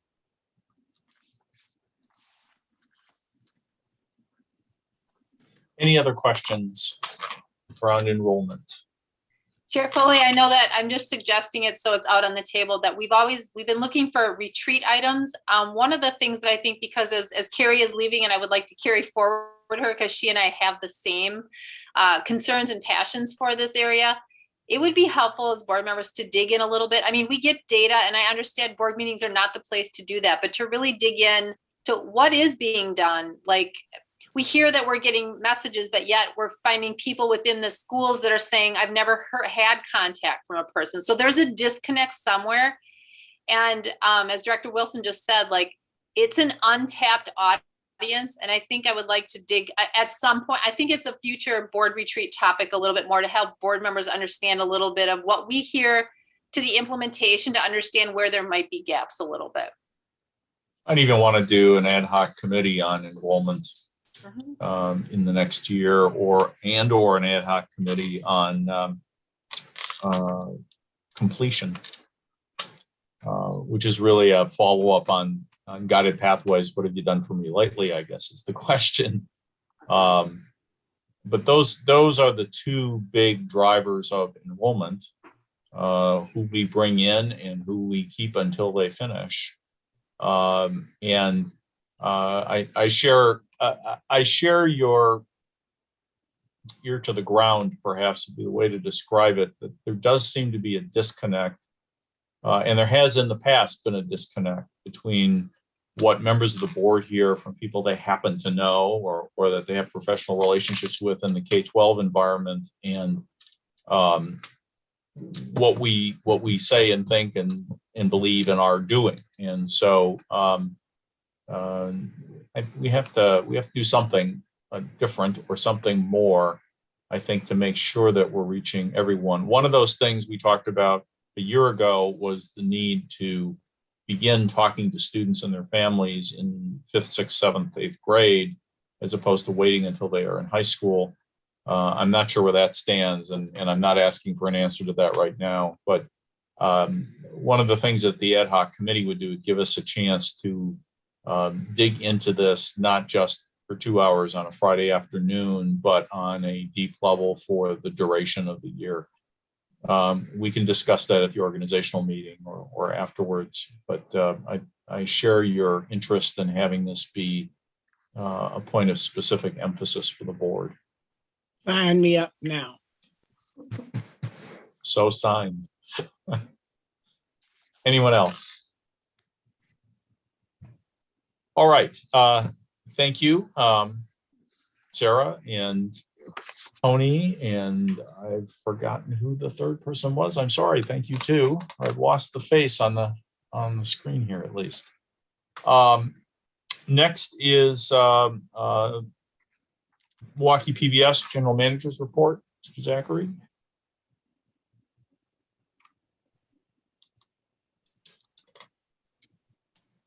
There we go. My mic was muted. Sorry. Good afternoon, Chair Foley, board members, Dr. Martin, faculty, staff, and members of the public. I'll begin with last weekend. Milwaukee PBS has been a visible participant in previous years at the Juneteenth celebration events. This year, Black Nouveau and the Milwaukee PBS team were there again, covering the festivities and people. Black Nouveau producers Everett Marshburn and Alexandra Mack, along with Black Nouveau host Earl Arms, taped interviews with Milwaukee County Executive Crowley and Milwaukee County Sheriff Lucas. And you can see the special Black Nouveau Juneteenth 2021 this Thursday night at 7 o'clock on Channel 10. And we'll stream it online as well at milwaukeepbs.org. There's Earl, there is Alexandra, and there is Everett.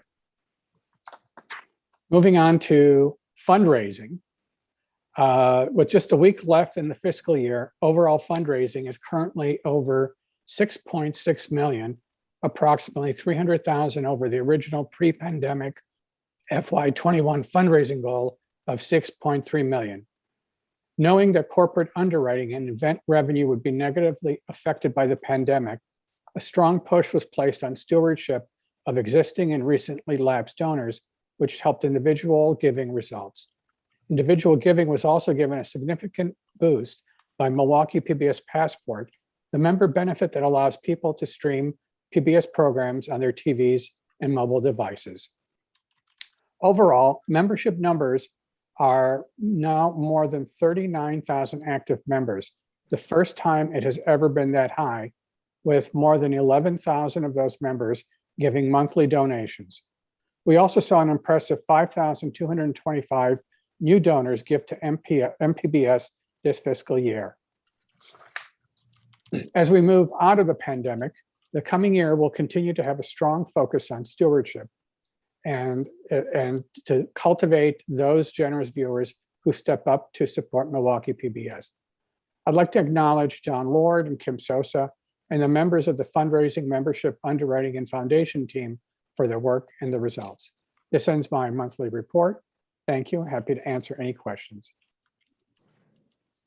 Any questions about PBS Milwaukee? Thank you, Mr. Zachary. Next is our legislative matters report by Rami Zelenkova. Rami? Thank you. Thank you. Good evening, everyone. I'll be brief this evening, primarily focusing on the state budget update. You may have the report that I sent in front of you. The committee, the Joint Finance Committee, acted on the state budget and finalized their work last week. And the legislature is expected to approve the budget next week, and then it will go on to the governor's office for the governor to consider for his signature or partial vetoes. Specific to technical colleges, the legislature provided an increase of 2.25 million GPR annually in addition for additional state aid, and another increase of the same amount annually for grants to technical college district boards, and a smaller dollar amount, $50,000 annually for grants to district boards for software to support firefighter program certification testing activities.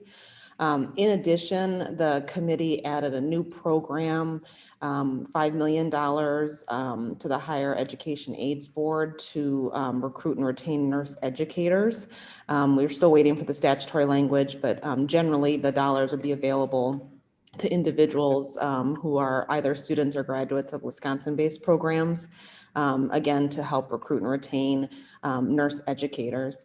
Also in the wrap-up motion, the committee provided an additional $72 million general purpose revenue over the biennium for property tax relief. So this basically buys down the revenue, the levy For technical colleges, it's distributed based on a formula. This is not new money for technical colleges. This is simply property tax relief.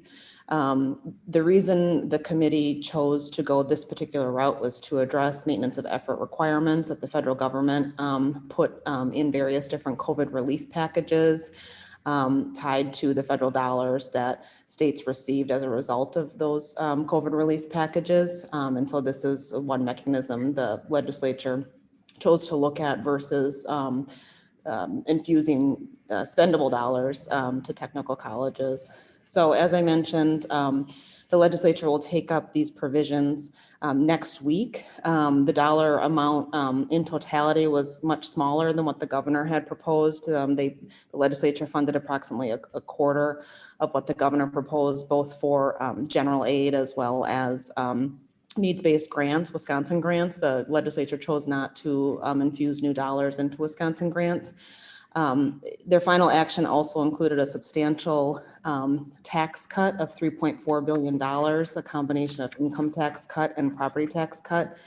So that's obviously a large provision in the budget that the governor will have to consider in totality with everything else, both health services funding and education funding, to name a few. So that's the very brief state budget update. Several bills have continued to move through the process. I'll just flag two for this evening. Assembly Bill 266, Senate Bill 291. This is legislation to allow additional technical colleges to offer Associates of Arts and Associates of Science programs. Milwaukee already has the ability to do so, that we're supportive, of course, to expand that and extend that to other colleges. The bill is moving through the assembly. It, of course, continues to have some hurdles because there is some concern and opposition from UW system specific to this bill. And then also just within the last week or so, the assembly did pass Assembly Bill 195, Senate Bill 323. This would require technical colleges to designate athletic teams based on the sex of participants.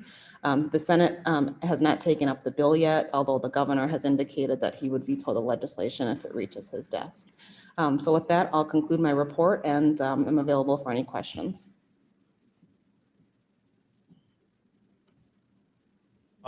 Any sense of whether the governor is going to veto this budget bill?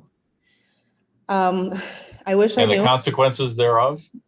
I wish I knew. I think there are a couple of determining factors the governor will likely consider. I think the first one being, of course, the education funding, both higher education and for the K-12 public school system. He proposed substantially more than what the legislature ended up funding. They only funded approximately 10% of his request for K-12 public education, right around $128 million, substantially less than what the governor proposed. So I think that that's definitely going to be a determining factor for him when he looks at the bill.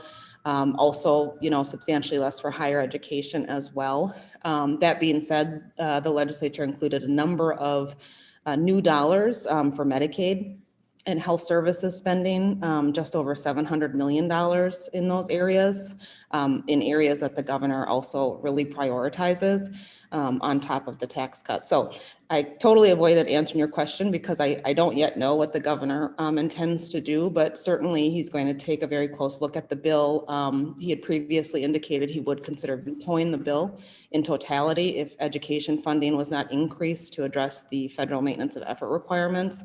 The legislature has been advised that their action will meet the maintenance of effort requirements, but certainly the administration may look at it differently in terms of how the legislature went about meeting those maintenance of effort requirements through tax cuts, property tax cuts, but also versus new spendable money for higher education and public schools, K-12 education, public schools. Any other questions for Raymond?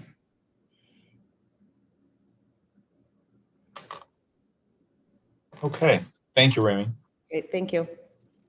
Next is board monitoring, pathway presentation on business management. Dr. Gapwar. Thank you, Chair Foley, and good evening, everyone. I'm joined by Armin Hajinian, our lead faculty in the entrepreneurship program, and he's sitting in for the dean who's out this week. I think Wynn or Beth, are you gonna put the presentation? Thank you. So I'm happy to present the business and management pathway, and I will only focus on some key highlights. A detailed presentation with narration was shared with you a couple of weeks ago. Next slide, please. So what you're looking at is a list of the key programs in the pathway here. As you can see, 12 of them, and these are what we call parent programs. And typical traditional programs such as accounting, business administration, and so on and so forth. And the key highlights here, I would say that we have all of these programs. We have what we call embedded industry credentials within them. Also, all of them have been reduced to make sure that they're efficient in the way they're offered for greater completion, graduation, and transfer. Also, all of these programs, virtually all of them, are articulated with four-year colleges as well. And I know we talked about dual enrollment. Many of these also, we have direct connection with high schools, and we have dual enrollment connections. And finally, the School of or the Business and Management pathway leads the college in terms of partnership with the Office of Workforce Solutions as well. What is Next the slide. difference between the orange and the black listed items? Typically, you would expect kind of, child programs, technical diploma certificates, and so on. And this is like a hot link on the website. That's why sometimes you see some colors. Got it. Next slide, please. So this one, we have a list of the technical diplomas. And as you can see, we have a whole bunch of them. Really two key highlights. One of them is the entrepreneurship program. This is a standalone program. It has no parent program. It's a technical diploma. Highly successful, by the way. In many cases, what we do for students is they may want to opt to take what we call kind of, the flexible associate degree, the individualized technical studies. They can compress it, and then based on their passion and so on, they can finish an associate degree and move on to a two-year college. So that's one highlight. The other one is we are the only bilingual office assistant technical diploma in the state, and that's listed toward the bottom of the slide. So we're really proud to have these technical diplomas and be unique in some cases as well. Next, please. So this is our pathway team. As you can see, we have the pathway office staff on the left-hand side, the dean and the advisors, retention coaches, student success liaisons. And on the right-hand side, it shows a snapshot of the number of faculty and educational assistants in the pathway. What you're looking at is close to 90 full-time and part-time faculty serving in this particular pathway. Next slide, please. Okay, so who are the students in our pathway? We're really happy to show you the diversity of our students. I'm extremely, extremely proud to show that the African-American population leads, in this particular pathway. When we talk about business management and so on, and we see this impressive minority participation, it's something to really kind of applaud. As you can see, good representations from other groups. I mean, the white Caucasian, very nice, almost 1/3. Very proud of the Hispanic, also percentage of students served in this pathway, close to 20%. We definitely would like to increase this, and we're working on it, and I'll talk about this in a minute. But if you take the minorities combined here, you're looking at least 60% of them. Very impressive diversity here. Next slide, please. Okay, so who are our students? Let me start with the number of students served. Over 3,600 students served, and then over 1,500 of them, those are program students. And this goes back to, I think, the question that Director Hamilton asked, or that he made a comment about. So what is it about program students? So what this means is some program students are taking multiple courses, and in addition to that, we have non-program students who are taking also our business management classes as well. Additional things that I want to direct your attention to is the disadvantaged students. As you can see on the top one, on the academic side, we're seeing a reduction on those. That's good to see. Hopefully this is a trend and we have less and less of those students. But the bad news is economically disadvantaged, and we're seeing a rise in this. We'll continue to address the needs of those, and I think with the pathways set up and the guide pathways and the reach out efforts and the help from not only the advisors, but the retention coaches, we can help them. In addition to that, in other areas, intern and stay, we have a lot of services where we pay a lot of attention to these students as well. One thing that I'm really proud of, you will see on the female side, as you can see, they dominate here. From 63 to 67, that's 2/3 of the students in this pathway. Truly impressive, and it exceeds the average in the college. The last one on the bottom is 18 to 24. We're slightly under the average for the college. We serve about 40% of our students. Well, two ways to look at this. It can be we need to increase and maybe get more students direct from high school and so on. Or the other one is we have a lot of adult students who come and they really seek us out for our good business management classes as well. So that's where the data comes from. Next one, please. Okay, so the COVID transition here, and this is again a story that we like telling, and during the transition, and you can see the comparison. The first thing that you will notice is the number of sections. Prior to pandemic, or during, actually this is the year before, we had 319 sections, and then we're down to 203 sections. But so we wanted to kind of start with that baseline. But what you're looking at here is the transition to online and virtual and blended classes. We went from 46% to 73%, zero virtual to 27%. What is virtual, by the way? How is that different than online, you may ask? So virtual is, you can think of it as online live courses, synchronous, so to speak. So technically, it's a lecture that's offered online, but it's live. So, and this is really great. And we have a setup in the system, we call it HighFlex. HighFlex is, you can take a class, you may opt to come to class in person, you may take it as a blended hybrid, you may take it as a virtual online independent, and you may take it as a virtual face-to-face synchronous as well. So we have these variations within the School of Business that's really kind of showing some growth in some programs. So that's where the virtual comes from. And then you see the blended and the hybrid, and then there's a slight distinction between the two. Typically, we expect at least 50% of the class to be online. If it's more, then we call it hybrid. If it's less, we call it blended. Regardless of the technical kind of, logistics here, we're happy to have this flexible format that goes anywhere between, I want to say, 1% in person to 100% in person and vice versa. The same range can be used for online. The last thing that you will notice is the in-person. We went from almost 1/3 of classes or sections being in person to 0%. Now, we're almost changing and reversing the paradigm. We heard that some students could not attend our classes because they're only virtual or online or blended, and they needed to take some classes in person. And that's going to change. And I think I'm seeing around 6 or 7% already in the works. And we have plans to increase to even higher percentages.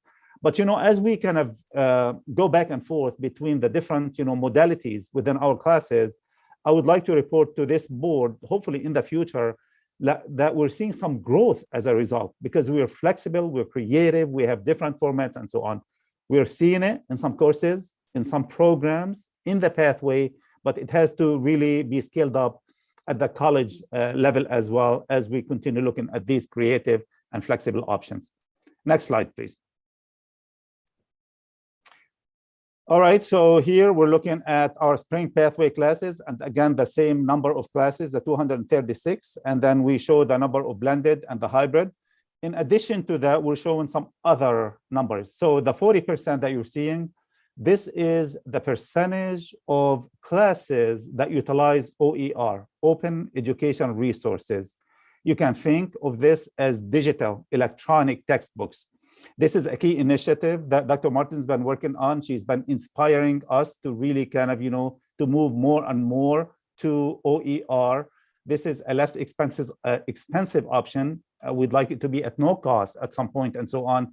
Definitely great enhancement, a great reduction over, textbook prices and so on. And for this pathway to have 40% of its, courses with OER or what we call inclusive access, I think that's truly impressive. Maybe discussion for another time, but we wanted to highlight this. Another highlight that's shown in the data is the number of 8-week courses and 12-week courses. We are proud that we offer these classes in various formats to allow for flexible needs for students.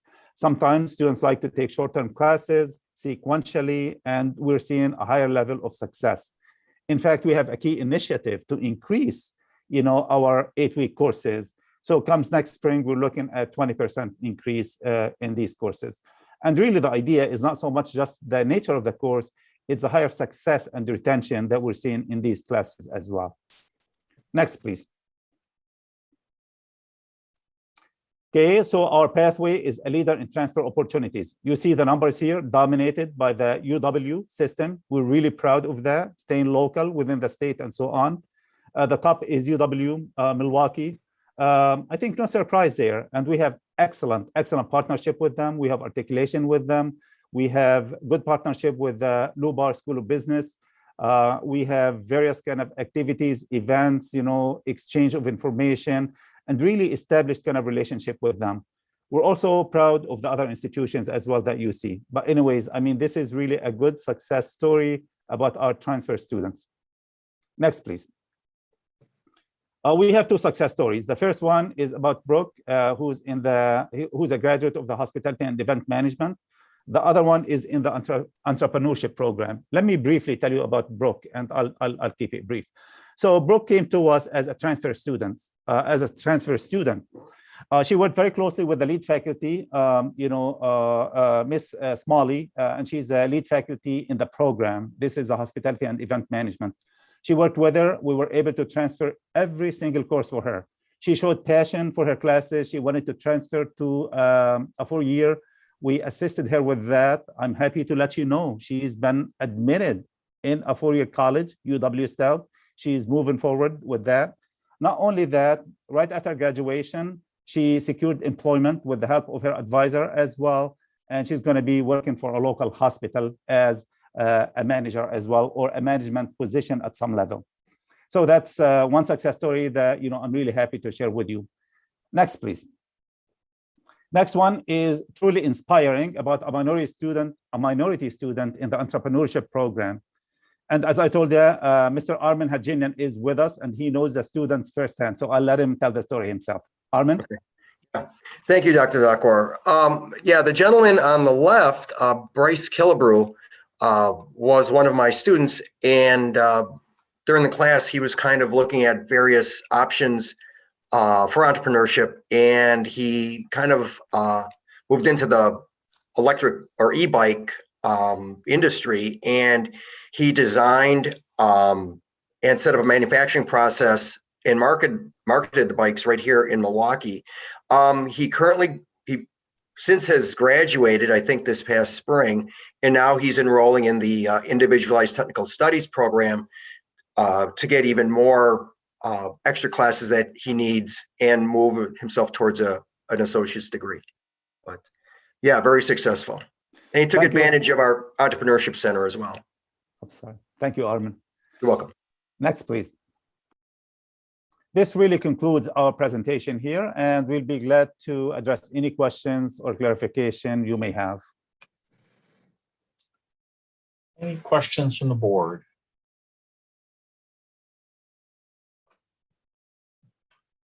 All right, thank you, Dr. Thank you. Dakor. And thank you, Armin. Thank you, Dr. Foley. Thank you. Next is the annual report on remission of out-of-state tuition. Mr. Hollow, this looks like a really short report here. Yes, yes, it will be. But I also, in our effort to move through the budget rather quickly, I wanted to mention one item, and I don't know if it's appropriate to go back and mention that item, but if we have time, 15 seconds, I will mention that. Okay. Let's do it. Okay. So with regard to the budget, as a as approved by the board as part of the compensation study recommendations, the fiscal year 2021-22 budget includes a pay progression increase of 1% for all employees to assist in moving them through the respective pay ranges. This increase is in addition to the resolutions that were approved for the cost of living compensation. So the total pay increase that is included in the budget is 2.25%. I wanted to make, that's very important to the employees, so I wanted to make sure that that was included. So I Could don't you know. explain a little more what this 1% is? You said it's to help them move through the pay progression. I don't understand what that means. Okay, so if you think about, we had a compensation study that was approved a couple of years ago, and in that compensation study, we removed step increases where certain groups, certain categories of employees would receive step increases to help them move through the pay ranges. Those were eliminated, and we provided an opportunity for pay progression for all employees, so all employees can move through the pay progression. And this year, we were able to afford a 1% pay progression increase in addition to the cost of living increase.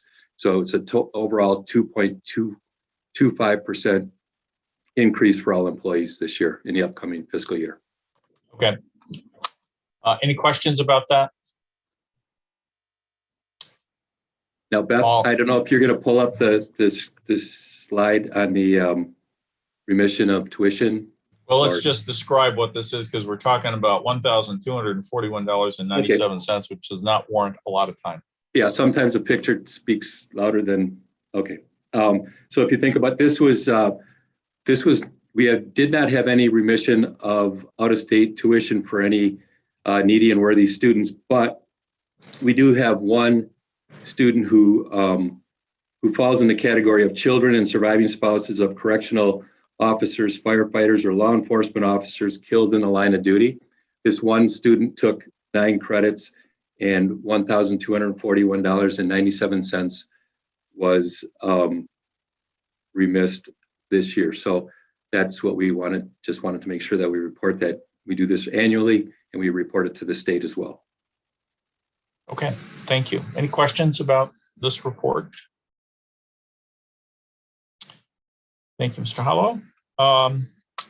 Next, is there any new business?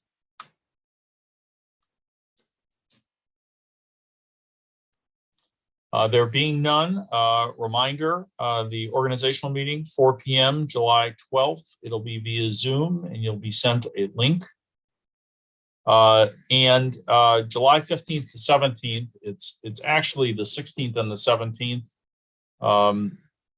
in terms of actual participation for the Wisconsin Technical College District Board Association summer meeting and legislative update in Stevens Point. I had indicated in a previous meeting that I thought we should try to encourage a member of the board who is a member of a minority to participate on the board of the Wisconsin Technical College District Boards Association board, would like to see us address that at the organizational meeting or have the new board chair address that. However, I do plan to attend this particular meeting since registration had to occur before the organizational meeting. Or at least could occur. I wanted to make sure somebody was planning to cover it. So I am planning to go, but anyone else who would like to go from the board is welcome to do so and should contact Gwen Green to make arrangements for registration. I'm going to drive up the night before. It will be the first time I'm driving my all-electric car any long distance. And so if you would like to experience range anxiety firsthand, let me know. We could drive up together. Next is we have the president's contract and compensation to discuss in closed session. I believe Dr. Olson has a motion to go into closed session. I do. I move that the district board convene into closed session pursuant to sections 19.851 C and E of the Wisconsin statutes to discuss item 11A, president's contract and compensation. The board may reconvene into open session to take action on matters discussed in closed session under item 11A. Is there a second? Second. Thank you, Director Director Hamilton. I don't think this requires any discussion, but it does require a roll call vote. Would you please call the roll? Sure. Director Wilson, I believe Director Wilson. Aye. Oh, thank you. Director Case,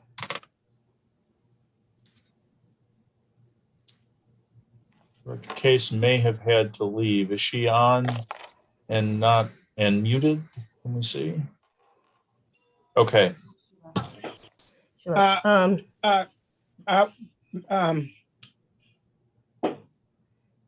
I'm trying to call, I can't think of her title. Elizabeth, didn't you send us two? I'll get your title straight in a minute. Didn't you send us 2 links? You want to, I'm sorry, I don't understand the request. I For thought I closed saw session? No, 2 I'm going to links. put you in a breakout room. Oh, so we just stay here and you will put us in there. Yes. Mhm. Gotcha. Well, I'm going away. I'll be back. All right, let's Okay. continue with the roll, please. Director Hamilton, Aye. Director Mendieta Ramos, Aye. Director Mays, Aye. Director Olson, Aye. Director Phelps Okoro, Director Foley. Aye. All right, we will move into closed session. I have 6:26. Let's take 4 minutes, come back at 6:25. And this will be the last topic for this evening.